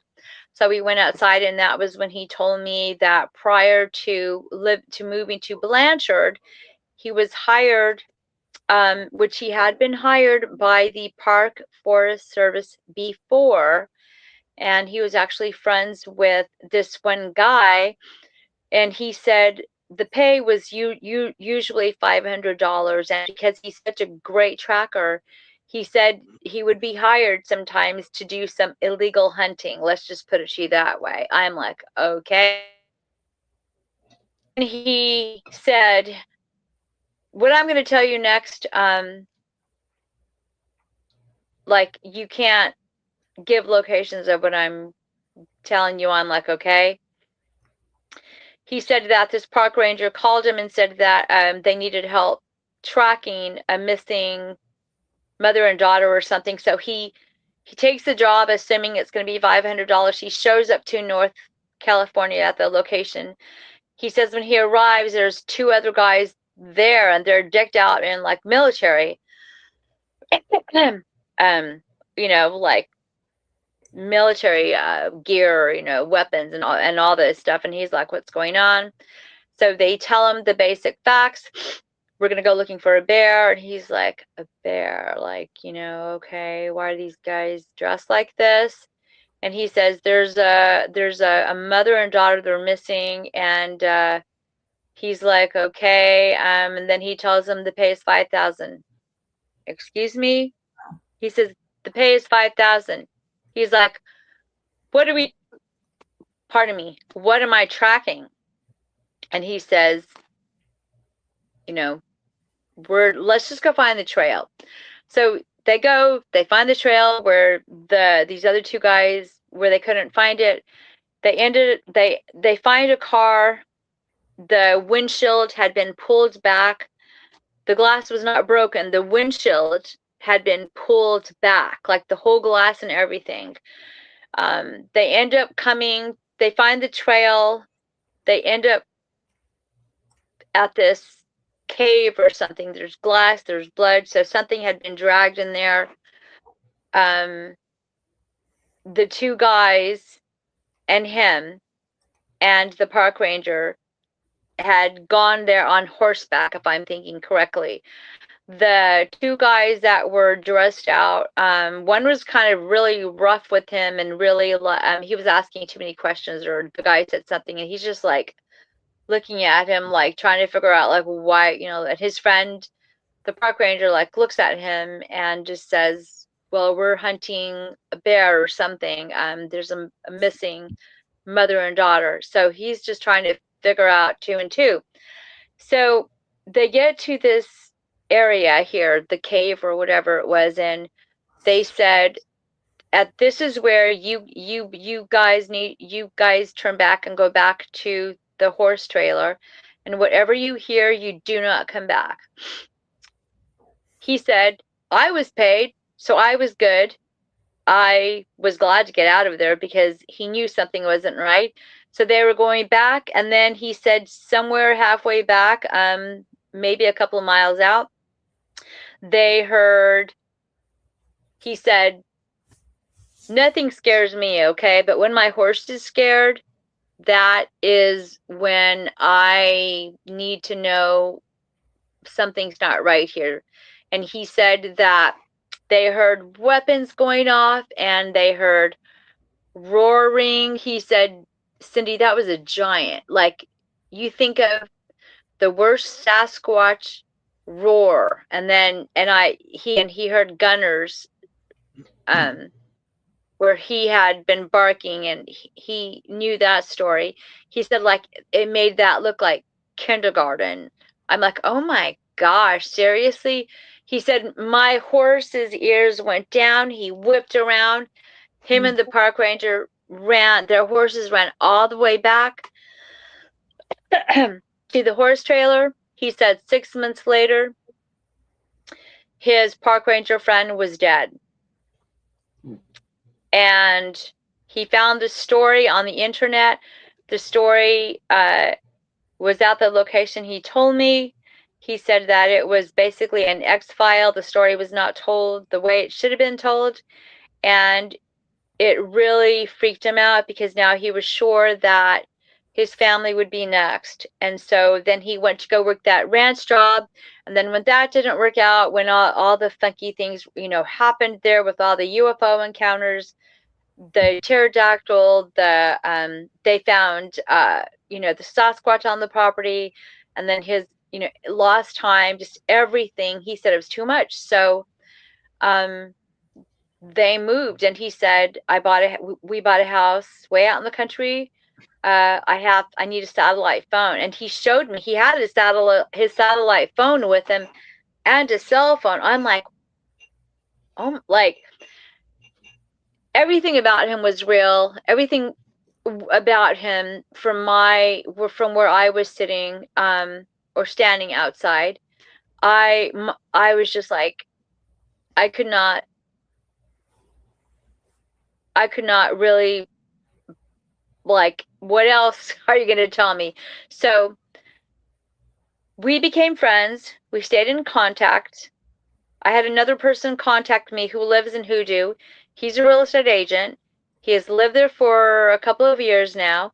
2 Octobers ago, or 3 Octobers ago, my friend who's a real estate agent was hunting in this one area, and you have to park your car. It's on private land, but it's like the public, it's like paper land where they harvest the trees. He was roared and chased out of this area, and this is a guy who is a manly man. Both of these guys are, and he said and he has had Sasquatch encounters in Oregon also, so this was nothing new at all, and he was chased out of that area. So now I've got a real estate agent friend who lives on the backside of Hoodoo Mountain. And it borders where this guy worked as a rancher. Okay. So there's an area there that you can't go in unless you know a back way in because of the creek that goes well, I almost said the creek, but I'm not going to say it. So last October, let me see, was it last year or the year before? I brought him over to my house, both of these guys, because I wanted them to meet each other. And so we sat down and we had a really crazy discussion of just everything that's happened to them, to me, over the years in that area. And we continue to work together with our own lives and the things that are happening in that area. And my son continues to have encounters. Just last month, he was bear hunting. He was up on Hoodoo Mountain, but he came up from the backside and he went up the mountain. He parked his truck. He hit it because where he went, it was going to be going down a steep valley, and then he would be navigating his way. You can't even take a four-wheeler in there because it's too thick. My son said just a couple of like a month ago when he was bear hunting, October or November, excuse me, he said, Mom, I forgot what weapon it is. It could kill an elephant, basically. A 40 or a 50, I don't know. I don't remember. He said, Mom, this area here, I was really, I wasn't sure of to go in this area, but he continued his way in. And he said when he got to this one area, he heard this very close, bam, just bam, like, get out. And he was like, oh, crap, because this has happened to him multiple times. And he's like, man, I just want to go hunting like without that happening to me. So now this is happening to him again. He continues on. And he stops to take a break to drink and to eat a snack. And he says he looks down and he sees this weird thing and he picks it up and he's like, he drops it because it still is warm. And he looks up and he sees this stump and there's blood all over it and there's hair. And he was assuming it was deer, but he didn't tell me he saw like body parts, but he said he looked down and he picked up, I forgot it's part of the throat of the deer. And I forgot what it's called, but it was still warm. And he said he was just creeped out right away. And then he heard like turkeys gobbling, like making that, very close in the woods. And then all of a sudden, he heard like the turkey being murdered, and it was like right there in front of him. And he was like, oh my gosh. So he started backing up, and he knew the only way out of there was to go back to the area where he saw the kill, to where he heard the loud, thrashing, because he knows that they are there, and he knows he needs to leave the area, but he didn't leave right away. So now he's backtracking, and he is just like, oh my God, why does this keep happening? So now he is going back to his truck, and right when, you know, he's feeling a little bit more safer now, he heard another roar, or like, I mean, not a roar, but like another bam. And he's like, this is unbelievable. Like, I just want to go hunting without dealing with this. And he said he looked down and there was like this weird glyph on the ground with, and he sent me a picture, but I didn't think it was a great picture. To me, it just looked like logs, like a mess. But he said, no, no, Mom, like it caught my attention. And then he thought, he looked up because he's in the woods. He looked up and there's this huge nest up there. He said, I could crawl in it. And I said, dang, really? And I said, did you take a picture? He's like, hell no, I was just trying to get to the truck. And I kind of laughed because now, you know, these stories are not a big deal. And he said that, I asked him, do you think that was an eagle's nest? And he said, I don't think so. But he said he left some game cameras up there and he needs to go back and get them. But he just got the hell out of Dodge. And that was his latest thing that happened to him up there in the mountains. And I asked him a couple of weeks ago, because, you know, now there's a lot of snow up there. I said, did you go get your trail cams? And he's like, no, I didn't. So, you know, I'm so over it, you know, like, and now my son, he's getting into this job called, he's a framer, you know, he's even owned his own company for a year. And now he, you know, he's tired of framing. He wants to get into what they call timber cruising or something. And I'm like, you're going to be in the woods 21 days doing that job. And this could be anywhere in Oregon. This could be Washington. It could be North California. He said he's going to get hired on and they're going to train him. And then he will be in the woods like 21 days at a time. And this, he can do it. He's lived out there for, you know, days at a time. And then he'll get to come home. And I am like, are you serious? Like, are you sure you want to do that? You know, I'm just like, so anyway, so that's where we're at today. Some other things have happened in 2021. I learned to sage the property, to protect the property. I learned to protect myself when I get out. I don't go out and research now. Everything I do, everyone I'm associated with, we're pretty much at the same mindset. I'm not out here to prove anything, or, you know, we're here to I'm past the researching stage. I'm past the hows, the knocks, you know, I'm past all of that. A lot of people that I was associated with are not happy that I have gone this way. Now they're coming to me and saying, so this happened to me and it's something woo related. And I'm like, okay, so I don't take anything. I don't take bones unless it's meant. I don't take anything unless it's meant like as a gift. We have certain protocol now. It's I'm past the, you know, wanting to bang on trees, wanting to past all that. Now it's about communicating with them, learning what this next stage is about. And my whole family has had just a lot of things happen. I have said this over and over, 10 people can be out in the woods and 2 people can have one experience and the rest can have a whole other different experience. And understanding. So just if I tell you something that's happened to me and someone says, I don't remember it that way, that's because you can't see what I can see, or you didn't hear it was meant for me. And people don't understand that concept because I skipped over a lot of woo things because obviously of the time.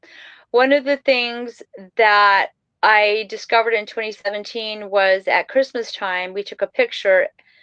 It was my older son, his girlfriend, she's a photographer. It was my husband, me, and my younger son. Keep in mind, you know, 2017 May was when it was the turning point for me because they slept in my house, and that was just when I said, okay, bring it on. I want to know more. And that winter at Christmas, we took a photo like out in the road. And it's a really cool looking photo because we had like on our hunting gear and our rifles and our weapons, and like someone had an AR standing there like that, and someone else had another rifle. I don't know whose idea that was. My older son's girlfriend, Rochelle, put up her tripod and set the timer, and we took the photo. Someone contacted me, and I said, hey, Merry Christmas on Facebook. And a friend of mine who is a shaman contacted me and said, hey, there's a wolf above your head. I'm like, what are you talking about? Basically, in the photo are things in the trees, and there's this wolf above my head. I didn't see it right away. I saw it months later. So the more I accepted this, the more I started seeing things, the more I started walking like with one foot in this reality and one foot in this other reality. And that's where I'm at today, with just more of it's normal now. I have completely just flipped the switch of where I started and where I live, everything that's happened to us. It's a continuous journey of discernment that you have to be on your game all the time. Not to say that it's an awful place to live, but I just feel like sometimes like I just attract, like, why do you want to mess with me, spirit? My younger son and his girlfriend in 2017, no, I'm sorry, 2021, excuse me, my husband and me, my husband said, I'm retiring. Let's hit the road. I was not on board for that in the beginning, but we had a brand new toy hauler, and it was not the toy hauler that I was describing in 2017. We traded that one in for the one that we got in 2021, I believe. Or anyway, so that year, that October, is when me and my husband hit the road from October. And he loaded up his Harley in the back. We loaded up the dogs, and we hit the road, and we do this every year. But I would find out 2 years later from my son what happened to them when we left. And it really upset me. And I'm still worried about it today because I'm not there. And he's not really on board with this topic of the whole native research thing, respect. I had been told by people who have remote viewed my property that, and also by some of the other people that I work with, that's his journey. He is a lot more intuitive than I am. He will have to decide for himself in life if he wants to accept. One of us has our own journey to go on, and you make your own reality happen. You have to figure out which road you're going to go down. And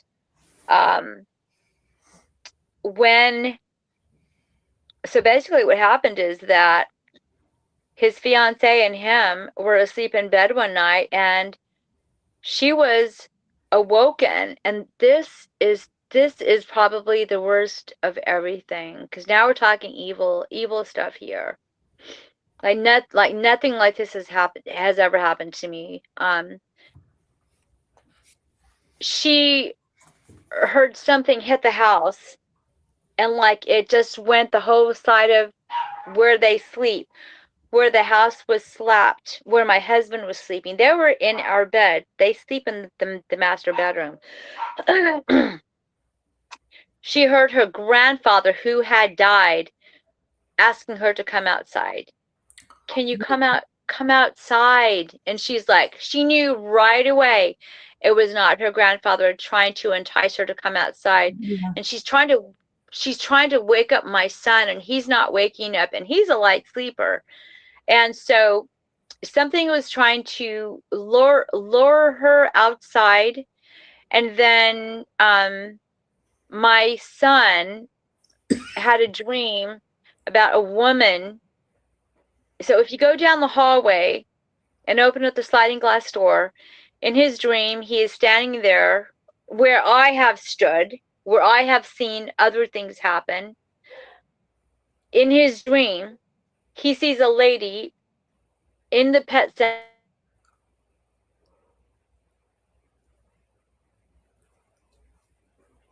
Oh boy. A white lace gown.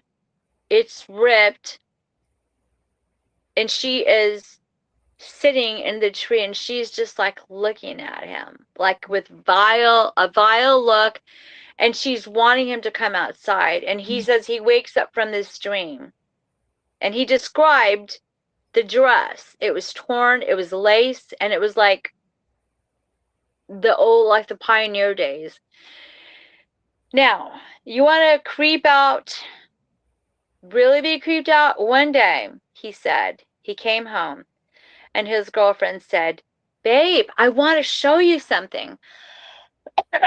She had been given a dress by her grandmother. She put it on to model it for him. She came down the hallway and he just said, "Where'd you get that dress?" And she's like, "Excuse me, that's not what she was expecting. It's a beautiful white dress." He said, "Go take it off right now." She's like, he said the dress that she had on was the exact same dress that that lady in his dream had, but it was it was not ripped or anything. Yeah. And they started praying. His girlfriend heard the story. And after that, they were just, just praying. And so I don't know why he didn't tell me that. That right there, even right now, telling the story just really makes me angry. So I asked some friends to go over and start praying over the property. I had a lot of people praying remotely and praying for the property. So, not everything is Sasquatch. I've been in my hot tub and I've seen things. Like one time I was in my hot tub outside, and this was a couple of years ago. I saw blue flash in the woods. I've seen flashes in the woods. Other people have seen Sasquatch on my property. There was a blue flash, and it was a beautiful blue. And I remember in my head, I saw like a light Sasquatch with blue eyes, and I stood up. This happened like in 2 minutes. I saw the flash, I saw the vision, and I stood up. And I got out and I put my robe on, and I was standing there, and it was cold. It was summertime, but it's cold up there at night in summer, like in the 50s. And I was standing there and I was looking in the woods and I saw nothing. And then I went inside and I contacted my friend, and she said, yeah, there are some, I've heard of reports of some albino Sasquatches or lighter with blue eyes. And I was like, well, why was I shown that? So there's a lot of things that have happened. So now I hear things all the time and there's nothing there. I can see things in photos that a lot of people, can't see. I try to live a high vibrational life, which means, you just, I see things differently. I practice my life differently, but I mean, I'm a human too. I have learned more about my my lineage. So now we spend half the year in Texas and half the year in Idaho, and I just continue to hear these stories, and I'm at that point too where I want to sell my property before my kids live there and have kids, and then what? Or do we stay there and continue? I don't want to make it sound like it's evil, but I've tapped into this area into. I had a UFO encounter that happened as well. Excuse me. They've howled at me inside the house at 2:20 a.m. Me and my husband, they woke us up one night. This was 2019. I think like March. I don't remember. Maybe it was 2020. But literally, we were woken up and at 2:20 a.m. and was like, what the hell was that? And my husband's like, well, that wasn't the dogs. And he's like, go tell him to be quiet. I'm like, what? I mean, there's nobody and there's no howling anymore. So I'm a light sleeper. So 3 hours later, I woke up at 5:15 a.m. And so now my son is driving. He's working. He leaves at 5:50 a.m. Right after he left, I had let the dogs out. Was it right before? No, I'm sorry. It was right when I woke up. He was still getting dressed. I banged on his door. I'm like, hey, wake up. I went to go make the coffee. I opened up the front door. It's super dark outside. I'm tired because I haven't had any sleep. And up there, the truckers, the loggers will work up there when it's up on the mountain, and I can see the lights up there. So when I opened up the door, I had my Malamute went outside. So did Gunner. So did my Australian Shepherd.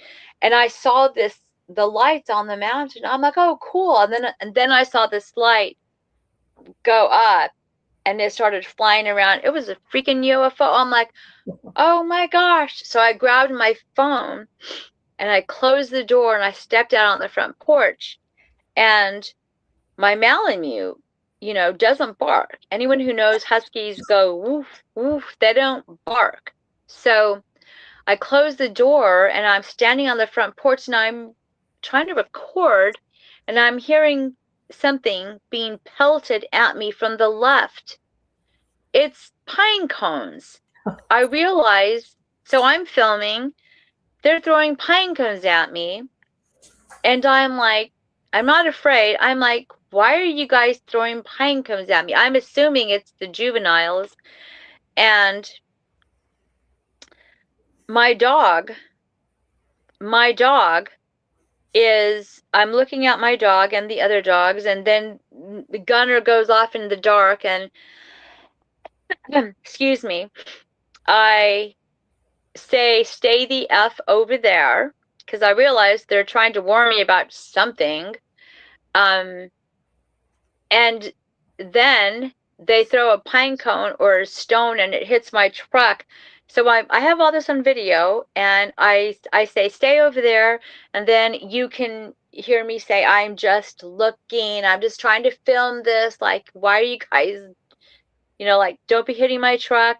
And then you can hear a stick break. It's like they're having a fit in the woods.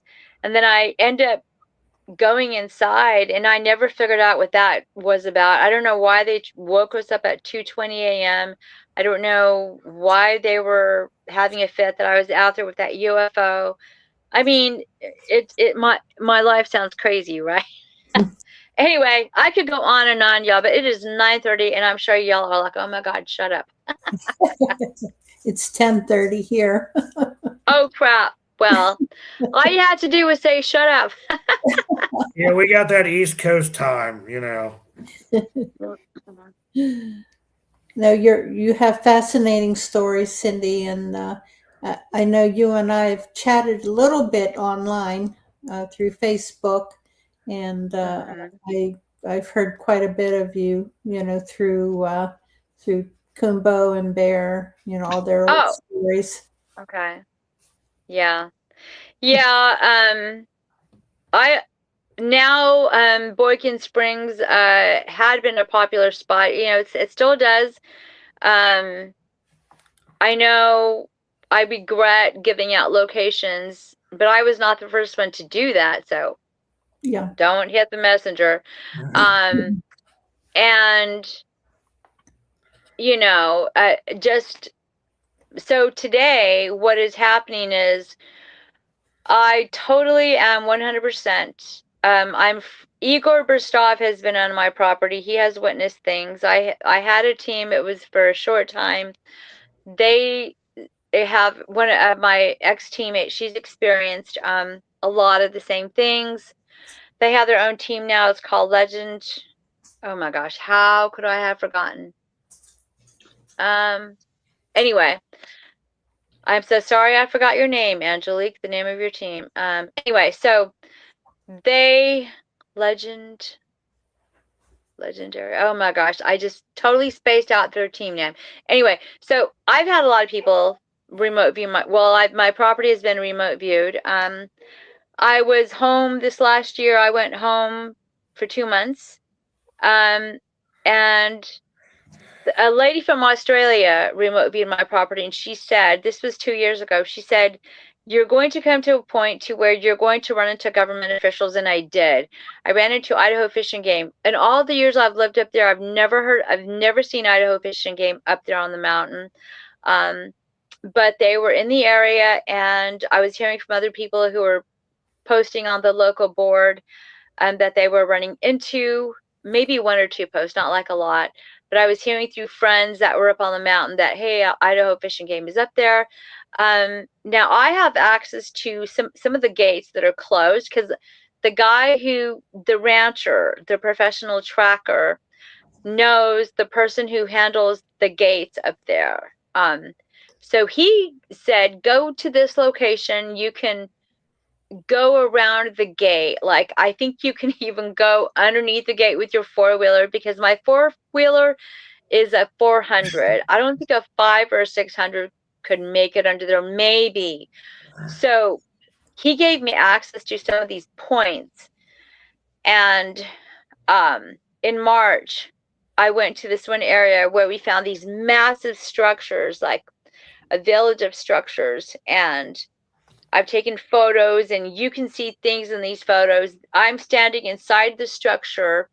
Again, I did not ask to go inside this structure, and I did. In the photo, you can see a Sasquatch that's probably like 9 feet tall, and it's looking down on me. And I'm standing underneath the structure. I'm doing this, and my friend Angelique took a picture. In that photo, I don't even know why I don't talk about this a lot, because I'm not the one who found it. You can see a Sasquatch up there, and it's doing something. It's looking down on me, and I'm like, hey, inside the structure. We got very ill. Me and her got very, very ill. This was October of 2022, because we spoke in Yakima, Washington, and we were really scared that we were going to be sick to speak at this conference. But we were okay, thank God. But I found out later through remote viewing, plus, that's right by my house. I have to, I've been in this area 1,000 times, but I never stopped to go down the middle of this 400 acres. We always did this loop around it.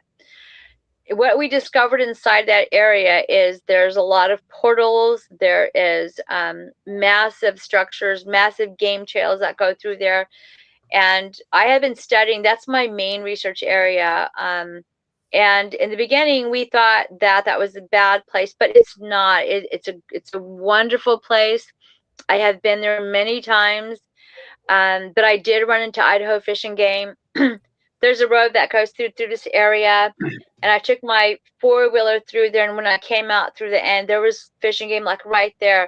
I couldn't see them because when you come out, they were plastered right by the forest, by the tree line, and I was like, and we exchanged. I'm like, oh crap, he scared me, and he said they were just out there making the rounds, picking up garbage, writing tickets for people going around gates, and I'm like, okay.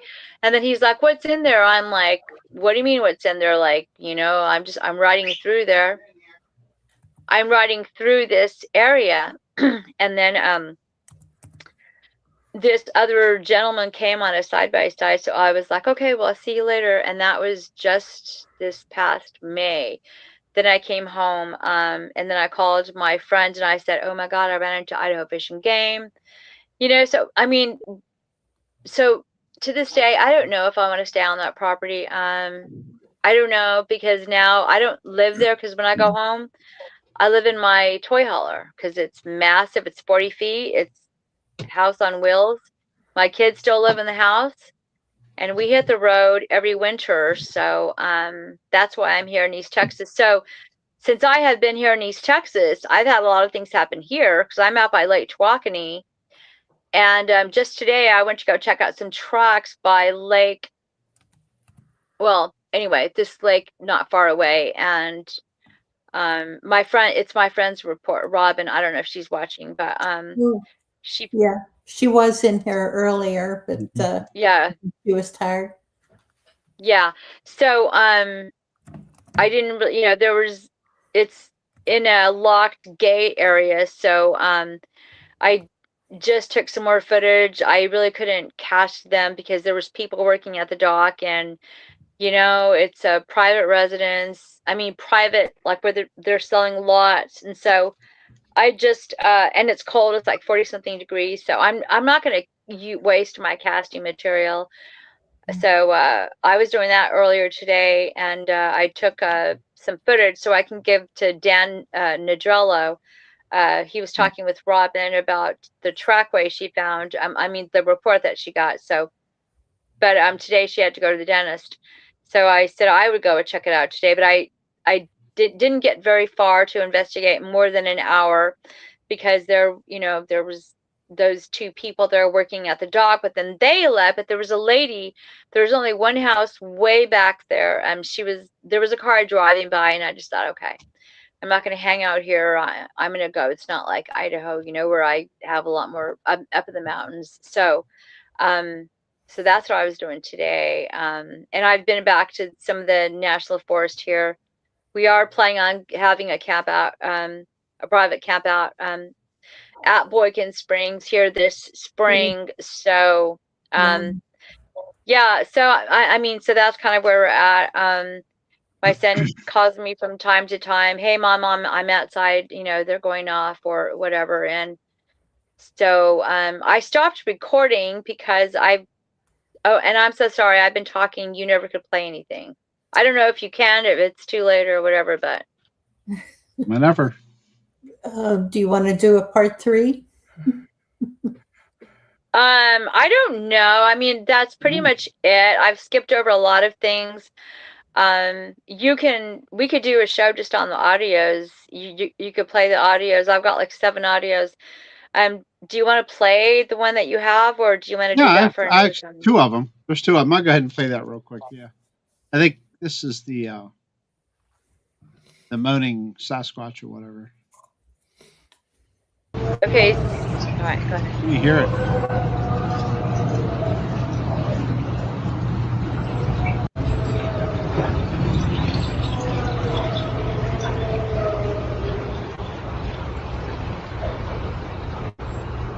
That's pretty much it.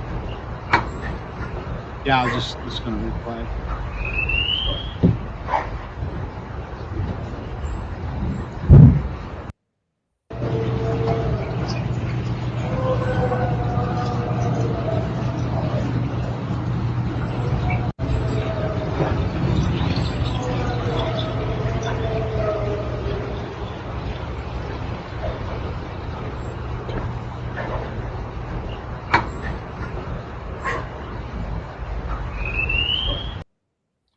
Pretty interesting. I'll load the other one up here real quick.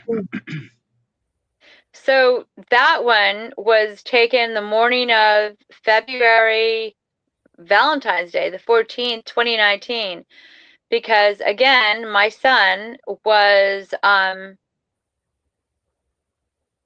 2019? Crap, now I can't remember what year it was. Anyway, I just dropped him off to be picked up to go to work, and then I had just gotten home and I got out of my car and I heard it going off, so I grabbed my phone and I recorded that. So Tobe Johnson did that cleanup of that from the original. You'll hear them whistling back and forth. That was what he caught. David Ellis actually has a better version of that he's cleaned. Excuse me, that he's cleaned up, but I can't play it yet because it's going to be for my book, because in the book it's going to have a QR code that the reader can follow and then hit the QR code, and then you'll hear that audio in there, but it's cleaned up so much better. Yeah, so, and then you have another audio Yep. It's ready to go. So this, okay, so this one, let me just explain. It was, Sure. I don't know, it was what year it was. It was after 2017, and I had just come home from work. Again, I put my audio recorder out in the backyard. This was around the time that my neighbor had said what he saw. It sounded like a dog man. This is the audio that I got around that time frame. It's 11 o'clock at night, and you'll hear the chipmunks going off, predator, and then you'll hear that canine, whatever it is, I don't know. Okay.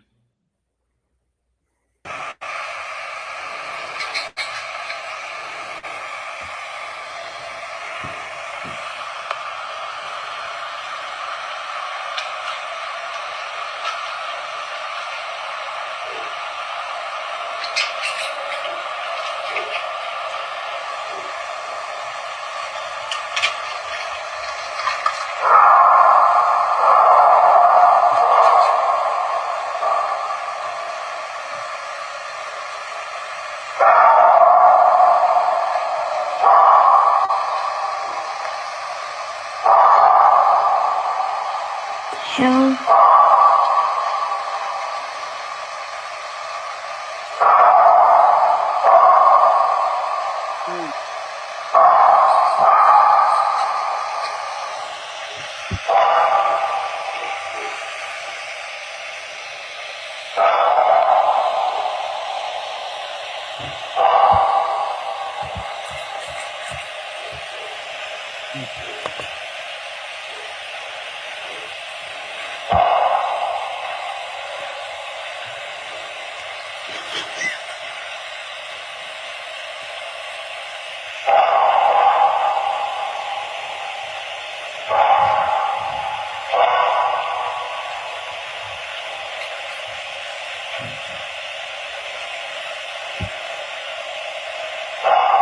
That's pretty much it.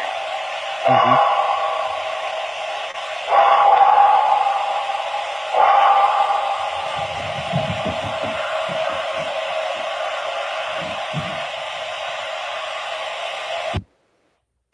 Yeah. Real quick. Northwest Native Tracker asks, what is the elevation of your property?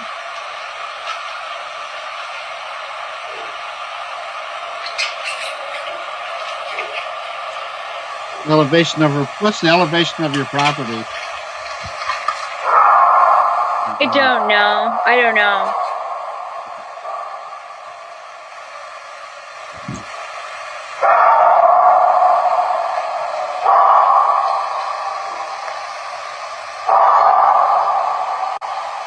Hell.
Wow, something's upset.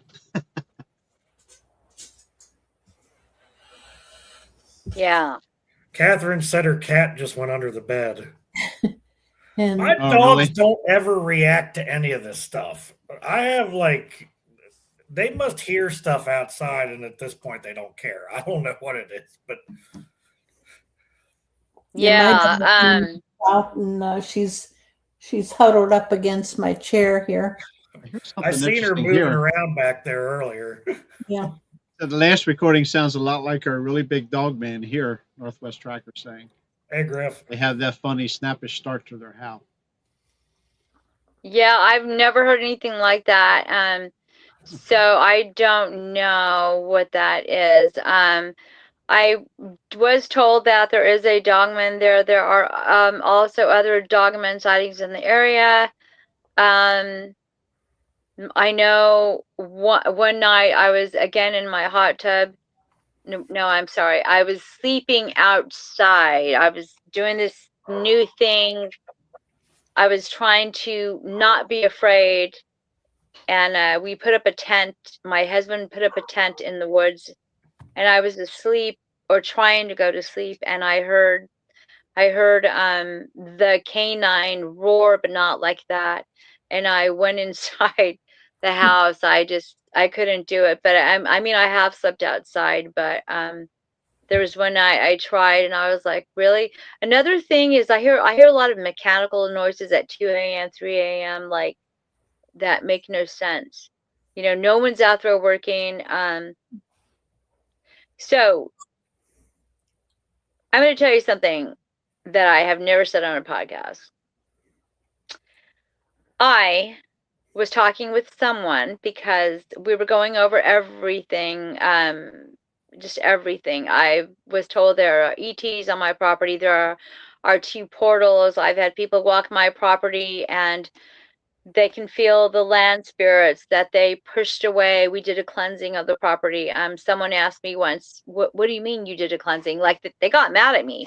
They were actually Native American, and I was like, somehow they said, who are you to tell them they have to leave? I'm like, what are you talking about? So I'm not really sure why they got upset, because my friends came over and we did sound bowls, and we had activity. They were doing the dowsing rods that were they were pinging their dowsing rods and making vibrational noises with that, and also with the sound bowls. And this girl walked my whole property, and she's into I don't know how to put it. She was telling me about what she was picking up on, and then my other research partner came over, and the next day we found a spiral. I didn't. This other girl did. She found a spiral drawn into the dirt. Now we have a tractor, and this was not made by a tractor, because this was it looked like a big hand just went like this in the dirt, and it made a spiral. And that was the same day that we just started working on each other, saging each other, just talking about everything that was happening. The vibrations were high. The company was good. Everything was of pure intent. And my friend says, don't look now, but over there we have 2 or 3, we have some tree peekers. And of course I went like that.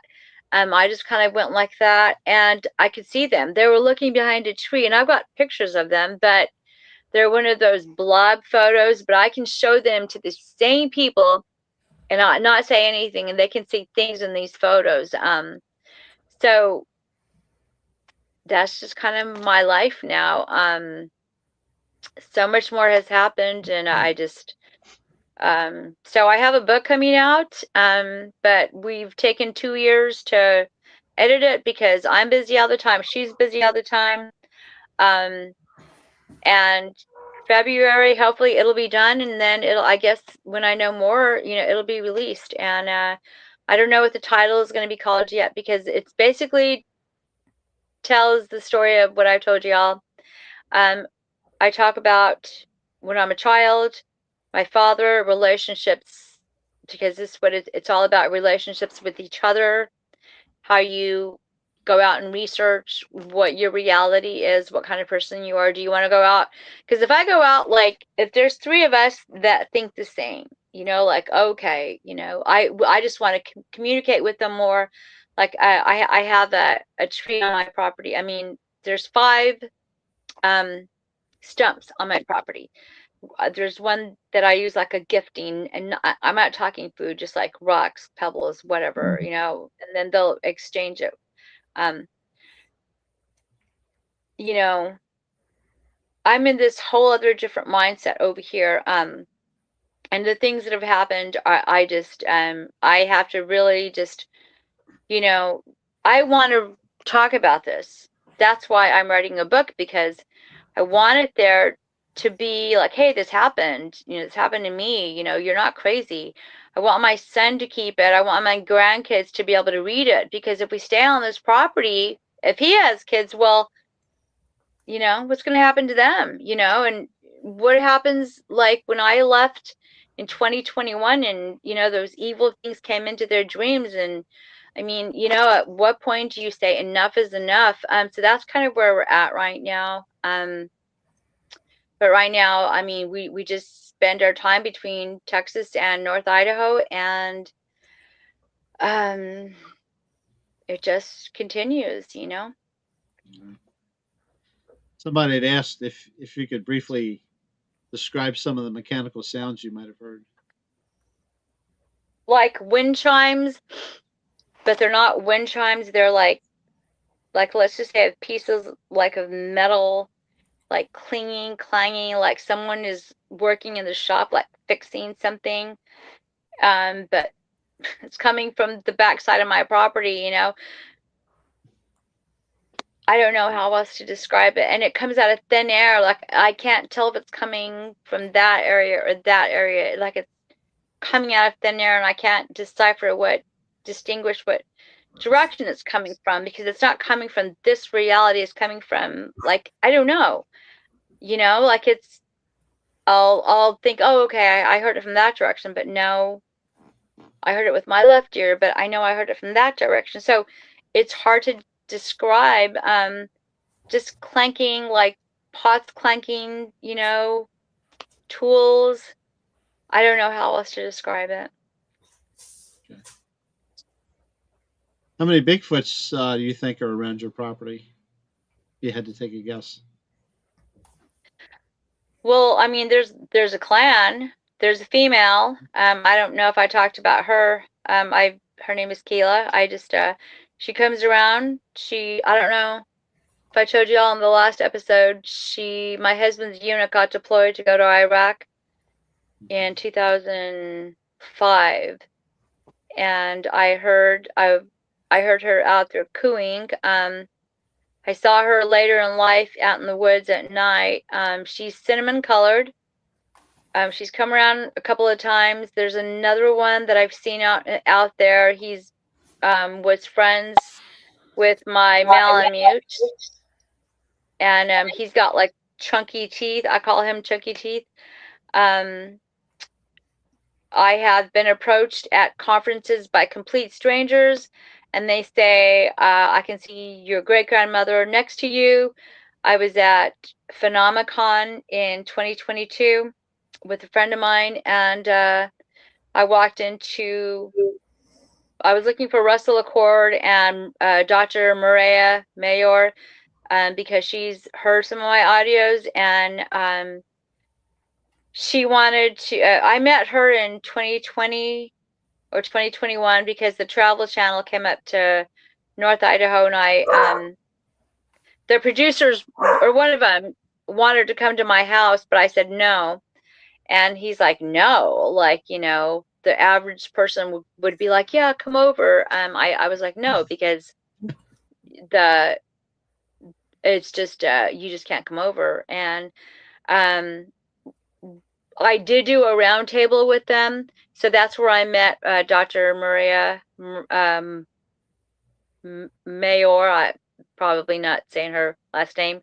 And she's heard these audios, and she's like, oh, I want to go to your house. Well, you know, that didn't happen. Well, anyway, I ran into her at Phenomicon, and I think she recognized me, because I was like, hey, but I didn't get very far, because my friend that was with me was trying to pull me over to go speak to the clairvoyant people that were speaking that year.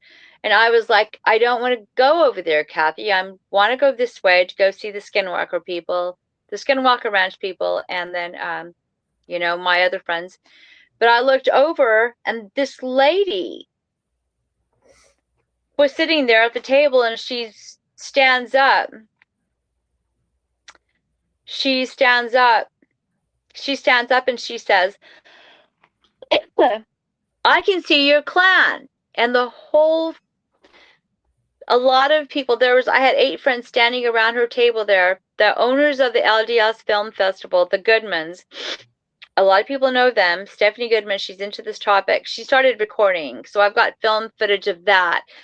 That's going to be in my book too. I talk about this. I'm looking at this lady. Her name is Rebecca Foster. She's known worldwide. She's a clairvoyant. She's written 2 books. I've never seen this lady. I don't know who she is. She's saying, I can see your whole clan. I'm like, what? And so I walk over to her and I'm like, is this some kind of a joke? She's like, no. Do you have a white wolf dog? I'm like without a beat, missing a beat. I'm like, I have a Malamute. She said that my clan has telling her to tell me that my dog is sick and it's cancer. And when I get home, I need to give them maple syrup on the tree stump that looks like a teapot. And I'm like, oh my gosh, I know which tree stump that is. But my dog has cancer, and before we had hit the road, the prior weeks, my dog had been acting funny, and I caught her at the tail end of a seizure. And on the way to Phenomicon, me and my friend, I was telling her, hey, I think something is up with Star, my dog, and I even told my husband. So for this lady, who I've never seen in my entire life, and everybody witnessed this there around her table, I have got it on film. She said all that, and she said, when you get home, you need to take your dog to the vet. But of course, I'm crying. My other friend is crying. And there's another guy standing off on the wall. I met him later. He's a Lakota elder. I got to know him a little bit. But when I got home, I took her to the vet, confirmed she was cancer. She had cancer. She had an enlarged heart. He put her on water pills, another medication. 4 months later, she died in my arms. Mm. And that was because of my Sasquatch telling this lady to tell me. My best friend was there. You can ask anybody who was there. I've got it on video. I'm going to put that in my book. And I wanted to interview Rebecca Foster. She was always so busy. But I asked her if I could quote her in the book, and she was like, yeah, that's fine. So I do that. I've always meant to go back. I've called her a couple of times. I plan on continuing to work with her. She's amazing. Anyone who has questions about your life, she works through God only, and she will tell you that up front. If you don't believe in God, then she can't work with you. Her website is godstool.com, GODSTOOL.com. Write it down. Go to her website. I swear by her. I'm everything I've told you is the truth. There's a lot of things I haven't told you because I probably don't have time to talk about it, or I just can't remember. But so that's where I'm at. And trust me, it's cost me a lot. I've stuck my neck out there a million times. You know, I've been called a liar and a hoaxer. I've got a photo of a Sasquatch coming out of a tree, morphing out of a tree. The energy, you can see it. And I made the mistake of sharing that on Facebook, but I put on there, we do believe that the Sasquatch can do this to photos. We do believe that they can change they're interdimensional. But of course, I took the photo and it went viral, and then I'm called a liar. I'm called a hoaxer, whatever. So I did not do that to that photo. That was 2017. And to this day, no one's come forth. One person thinks it's real, that remote viewed the property, and another person said that they don't know. So who knows? I don't know. But my son now is 23. My older son is 31. And, we just continue to have these experiences, and it's all just part of life now. So what I want to do is just when I get back and I'm done going back and forth from Idaho to Texas, I would like to to really go to the next level. And they know where you're at, I believe. They know your fear level. They know what you can. I was just up in Oklahoma 2 months ago with 2 other people camping, and we are all of the same mindset. There's 3 of us, and we were in 50 acres surrounded by state land and by Honobia, Talihina up there, Oklahoma, and we saw glowing eyes, but not like, you know, like when you see a dog and the eyes light up because from the reflection. It's from like an inner glow. Like I don't even know how to describe it. And we don't do like regular campouts. When we showed up, we set our intent. We all prayed, and we just kind of relaxed and hung out. And we were hearing things out in the woods. And then we saw these eyes. And then at another point, we saw 2 sets of eyes. One of the eyes came down, and then they were coming in very fast. And then my friend stood up, and that was they stopped. The eyes stopped. So she, her intent was, wait a minute. She freaked out a little bit. I was getting a little freaked out too.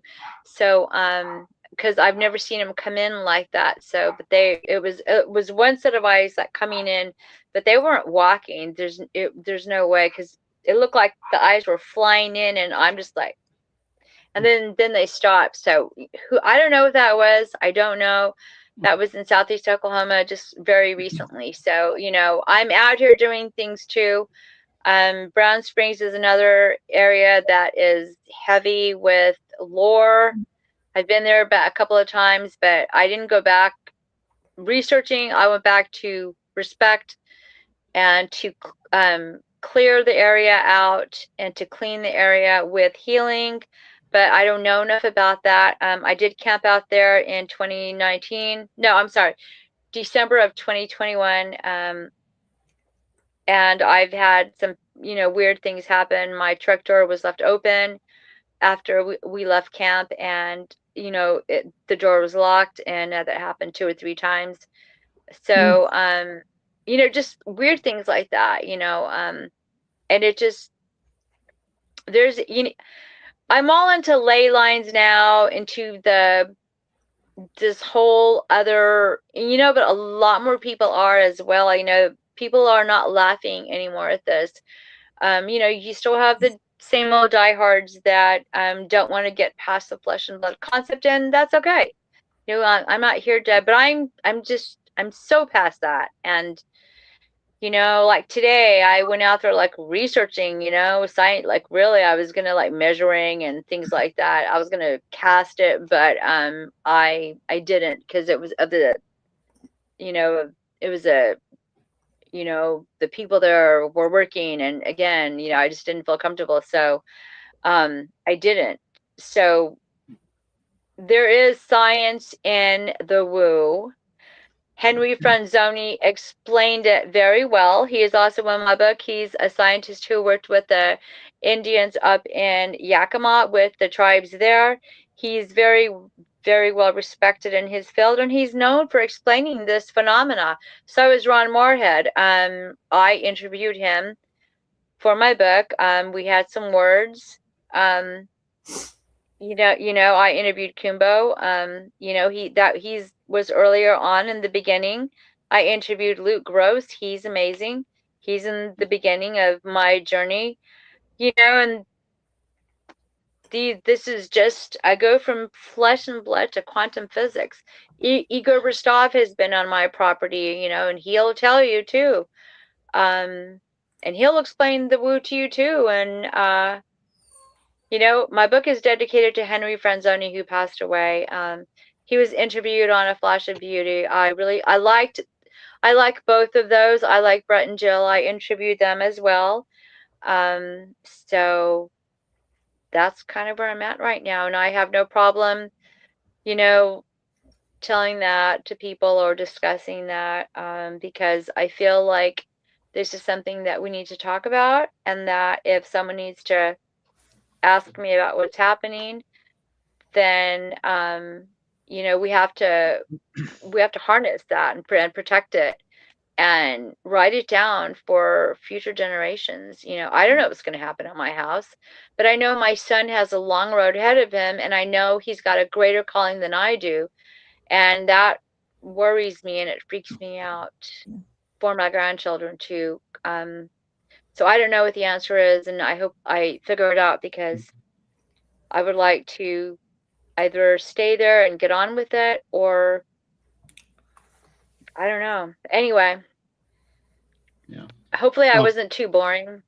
You're fine. One more here. I got Flat Rock asked if you ever heard what some say is a car door slamming shut. Oh yeah. Yeah. And I'll be like, what's that? Oh yeah. I've heard like things falling on the roof, and then I've heard like, burning on the roof, and I'm like, is that a raccoon? Or, like there's moments. Yeah, I've heard various things. Yeah. Okay. Wow. We're headed towards 3 hours. We're at What 2 did I hours tell and you last 46 time? minutes. Yeah, I know. It's okay. Lots to talk about. It's all good.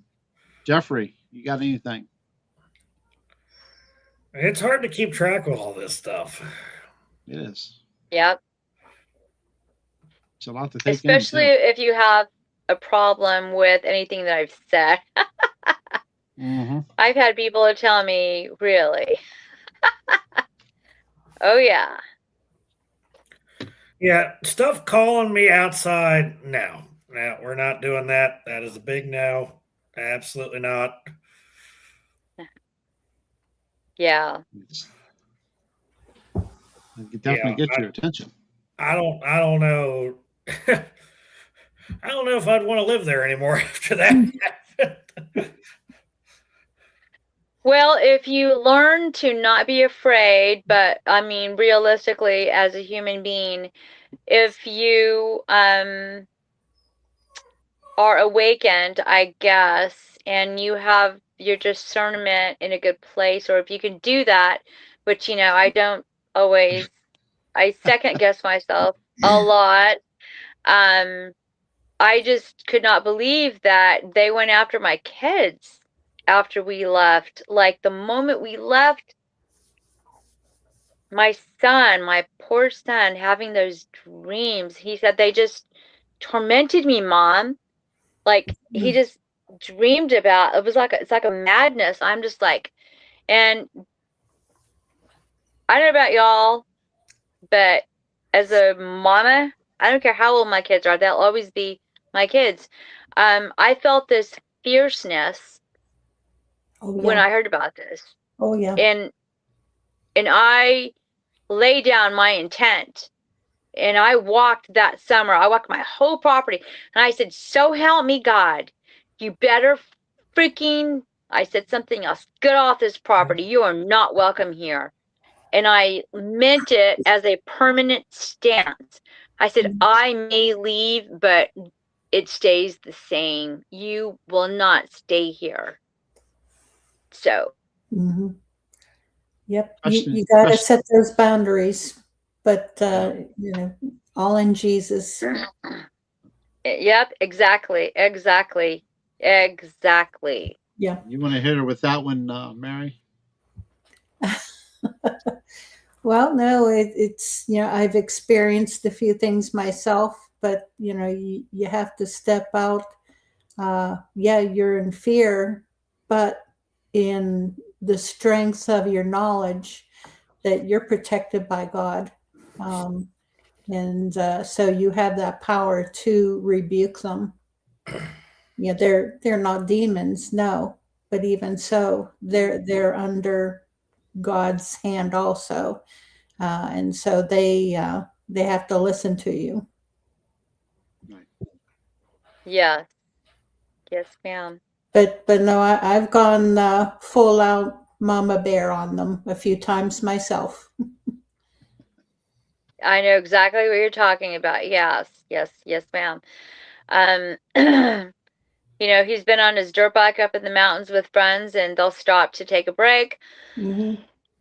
And then they'll hear the evergreens just going off, and he's like, okay, it's time to go. So, just this is ever since he was 2, boy, I don't know, man. I don't know.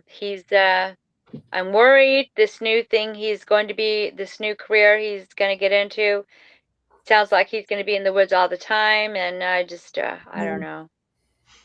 I don't know. I do not know. Tammy's I'm asking if obviously you're. worried. Sorry, I thought you were done. No, I'm done. GIA is in Texas or your other property? What? Is that Tammy Gia? ask her if. Go ahead, Jeff. Is that You can ask Gia? one. Gia is in Yeah. Texas or her other property? I'm in Texas right now. Is that what you're asking me? Yeah, I don't know what she means by Gia. By word, what she asked is ask her if GIA is in Texas or her other property. I don't know. Who's Gia? I don't know. Sure. Okay. Well, I don't know what they're asking. Maybe she's referring to that female Bigfoot. Okay, so her name is Keela. Oh, okay. Okay, that's probably what That's it is. North Idaho. That's North Idaho. She's come around a couple of times. She'll come around like, when one time me and my husband were having an argument. I don't know if that was her, but it was funny because we fought like cats and dogs, because we had been married so long I stopped counting. But we were fighting one day. And there was this big rock that came out of the woods and it hit, I don't know, a board. This is before we had a shop. And he's like, see, they're saying you better behave. I'm like, oh no, they're saying you better behave. So we'll joke like that. But it's just, yeah, Keela, Keela is her name. And I've got a little flack over that. Like, how do you know her name is Keela? I don't. I just named her that. I don't know. So, some people will ask me, or they used to ask me, really, like you believe in that? I'm like, hey, it happened. Like, I've got so many freaking witnesses that'll tell you everything I've told you. And one day I went outside in my woods and my dog, Star, my Malamute, she was going through this tree. It's like this bush that the moose love to eat it. And we have this trampoline there in the front yard, and that's fenced in. There's this trampoline there, and then there's these bushes there that we never mow down because the moose like to eat them. I was looking at this bush because she was going through this bush, and she was just like going woof woof.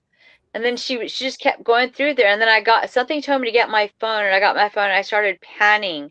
And oh my God, I'll just tell you, I don't care if you tell me I'm freaking crazy.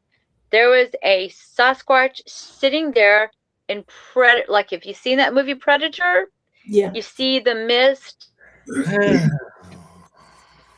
boy. You see I could see it. I don't know what else to tell you, but I could see the back part of it. And she had just, she didn't go, she stopped. And then that was when I could see it. I was like, oh my gosh, I see you. And I could see the back part of it, not like the front. And then I moved my phone like this, and I moved my phone away and I couldn't see anything. And then I moved my phone back and there it was. Don't ask me why I'm capturing it with my phone. I don't know. But there it was. I could see the side of it, and it looked like it was like chewing on something, like doing that. And I'm like, okay, I'm going to go have some whiskey inside of the house. I know I am not, this is not happening. This is not happening. And then I looked again, and it got up and it walked away. And I thought, okay. I went in the house and I sat down, and I probably had a shot of tequila. I don't know. But that's the one time that I saw it for sure. I just saw it. I don't, call me crazy. Man. And then someone even said, well, what you saw was an evil spirit. And I was like, I don't think so. Because I know how to discern.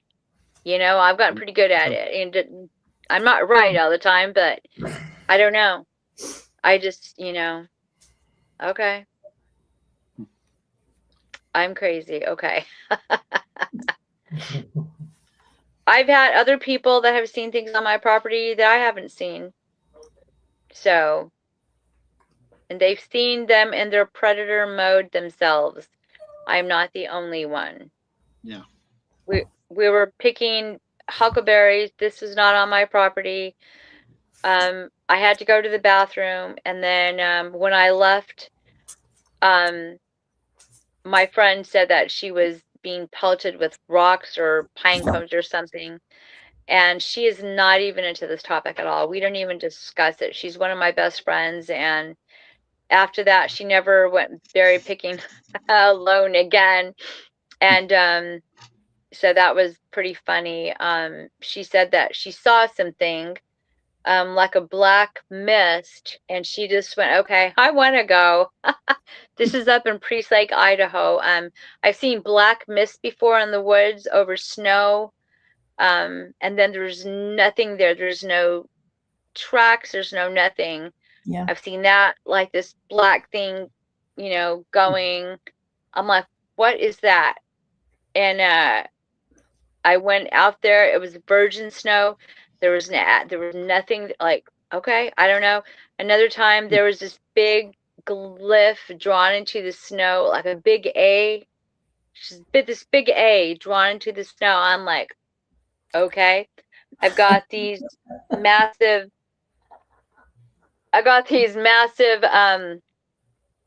what's the word? Not X's, like an asterisk in my woods. And I've seen those in a million places, The upside down tree, seen that up in Priest Lake. And I really haven't, the small little teepees I see here in East Texas. I haven't seen those up there. I've found 3 tow tracks here in East Texas.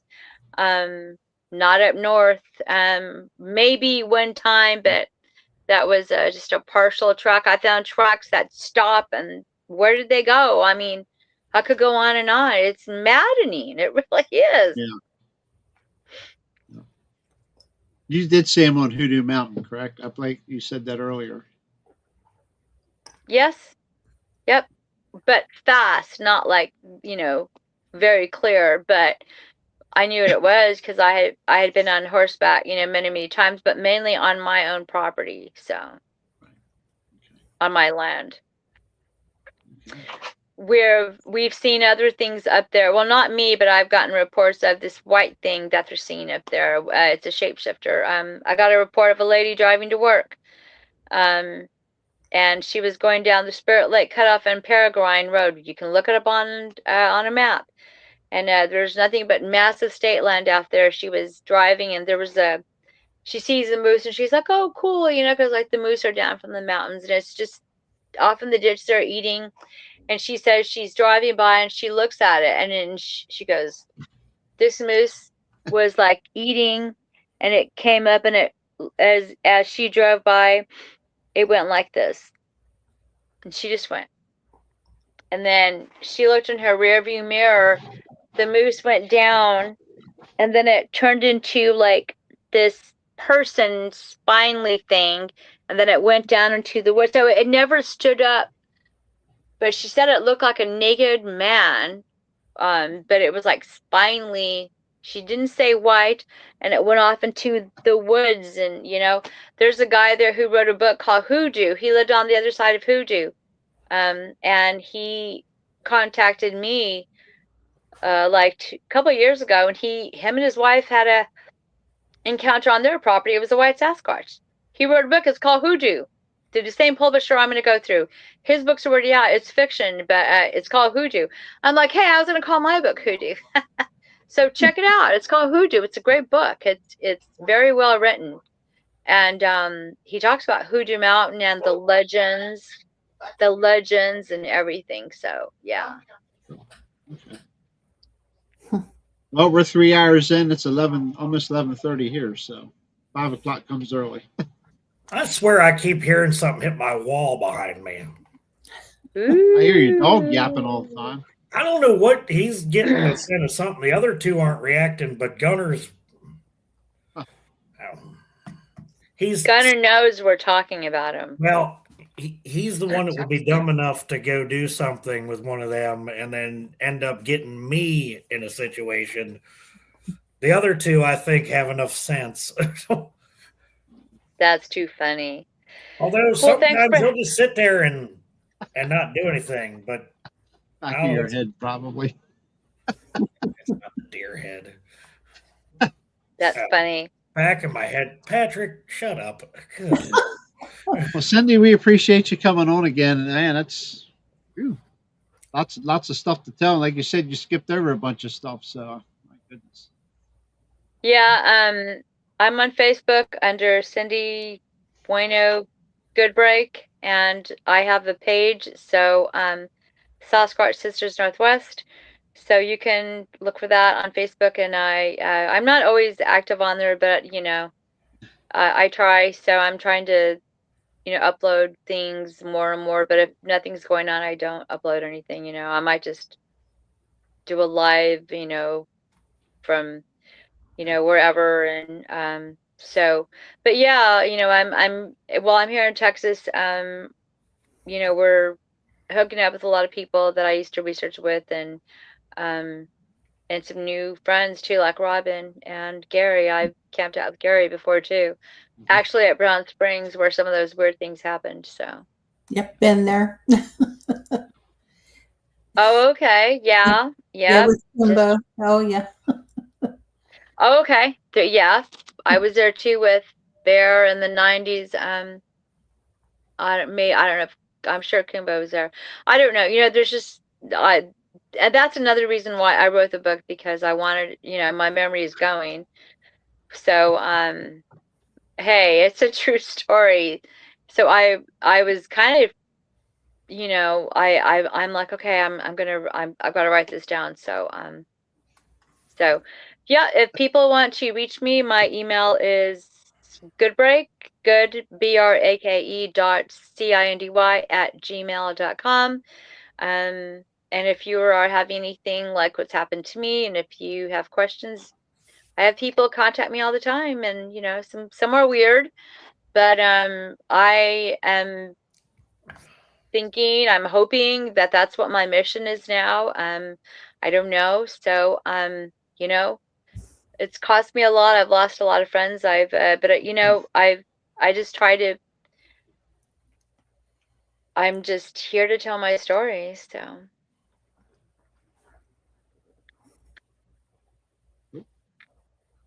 Mary, any final words?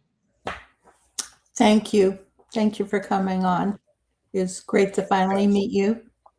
Oh, yes, Will. It would be great to meet you in person. Yes. So you are in, I'm sorry, what state again? Alabama, Georgia? Pennsylvania. Oh, you're in Pennsylvania. Okay, I'm getting stuck on the South. Okay. Yeah. So we have a lot of Alabama people around here, so you know. Yeah. I know. Yeah, that's pretty funny. You know, I would like to end by saying something. When I started acknowledging them, they calmed down. Like if I don't acknowledge them, then they don't calm down. Yeah. They'll keep going off, or they'll keep doing whatever to get my attention. So ignoring them did not work. Yeah, because they'll keep ramping it up in order to get you to react. Yes, exactly. So it's been a long road, and so yeah, thanks for having me on, and that's it, I guess. Okie dokie. I'm going to bed. Covered a lot. Me too. Me okay, too. we appreciate it, and we'll be back probably next Tuesday, Jeffrey, with somebody. Oh, we have somebody, don't we? Sasquatch Swing. Swedish Sasquatch will be here. Yeah, Swedish House. Yeah. Oh. Next week. 8:15, probably. It'd be 8:15 p.m. again. Yep. So Suzanne? Yep, Suzanne. So cool. I'll definitely be you're watching. Yeah. okay. Good deal. Okay. Mary, thank you for filling in tonight. Absolutely. I had Seen fun. Chad was in chat, so I have to have a talk with him tomorrow about that. I'm just Mary's gonna have to go get her beauty rest now. Yeah. I still gotta go pick some things up around the house and see what in the world Dingus is going on about. Go finish your stew. Yeah, I gotta monitor that for a little bit. I've been working on a stew over here in the crock pot. don't fall Well, asleep. Sorry, I was on for 3 hours. I know. It was fun. Okay. Meeting people. Yeah, Well, I can hear my husband on the other side of the door saying, yap, yap, yap, yap, yap, yap. He's like, Cindy, shut up. Let's go to bed. Those poor people. No, all of ours between the 3 different groups, woodwalkers and Old Line Crypt, it's in myself. We always run about 3 hours anyway. So Yeah, Oh, it's okay. hard not to. yeah, Sometimes. I mean, sometimes chat can just get loaded, and we appreciate them. Get loaded with questions, and it's hard to get. You do the best you can to get them all answered and stuff. Yeah, and I have been doing podcasts for 10 years now, and I would like to think I'm getting better, but I'm 61, 62. I'm going to be 62. I'm super ADD, and I hop around a lot, so thank you for keeping up. If you Yeah. Could you imagine how bad it would be if Kunbo and I were talking? We'd probably be there for the whole week. 5 hours. You'd fall asleep, Jeff. You would fall asleep, Jeff. there was one episode on somebody's show, can't remember. Kumbo was on, and the show was like 6 hours long. It was Roger. Roger Williams. Okay. Watching Holler, yeah. I actually went to We're bed, headed to woke breakout. up, and the show was still going. Yeah. We're headed to breakout record on our 100th show, so. Oh my God. Well, I think one of the last times he was on Woodwalkers, Kunbo was talking, and Greg went and cooked for an hour and came back, and it was still another Yeah. I talked with him today at Kumbo. I'm trying to get him to come down to my friend Tanya Kordak's museum there, the Bigfoot Enigma Museum and Research Center out of Clayton, Oklahoma. They're having monthly events. So February, there's going to be a guy by the name of Dino Russo. He will be discussing remote viewing. In March, there's going to be a guy named Mark. He's going to be talking about portals over the Washitas and the Woo and quantum stuff. And then in April, I'm speaking at the museum with Jess Southern. She's living in the South now. So we will be talking there, and I'm going to be talking more of like the area there and like when I was there, like the first show that I did with y'all. And then in May, they're going to have something really fun. There's a guy by the name of Dave. Y'all need to hook up with him and get him on your show. He goes, I forgot his last name, Super Dave. Have you heard of him? He lives in Arkansas. Well, he is like a biker, but he's been researching, studying Bigfoot for like over 50 years. So he's got a pretty active Facebook page. So May, they're doing bikers and Bigfoot. So that's going to be fun. Yeah, we'll probably ride, if the weather's good, ride the Harley up there from here. It's 2.5 hours from East Texas, where I live, and those are my old stomping grounds too. So yeah, if anybody's in, Southeast Oklahoma, yeah, look up the museum. And we're trying to get events going every single month, to keep to bring in income and to keep the ball rolling, something, new and different. So, so if you haven't been there, huh? I'm sorry. Did the museum in Tallahena, did they move? Yes. from Okay. Talihina to Clayton. Yes. Okay. Yes. Is that Dave Osborne? That's what Corky was asking. I don't know his last name. I'm so sorry. I don't know. But he is over one of the biggest chapters of my a biker group. It's I don't know, but I know he's going to be speaking at the Falk Fest Monster Festival. So if you go to that page, you can see Dave and who he is. So he'll be involved with that. You know, Craig Woolheater's group. So that is in, I forgot what month, spring. I got the hiccup, spring. So Looks you like I can got look. some research to do after the big freeze is over. Yeah. Well, y'all Yeah. have a good night, and thanks for having me on. Yes. We appreciate Same you to coming you. on. Thank you. Thank Everybody you. else, we will see everybody next Tuesday, Don't be 8:15 too p.m. hard on your husband.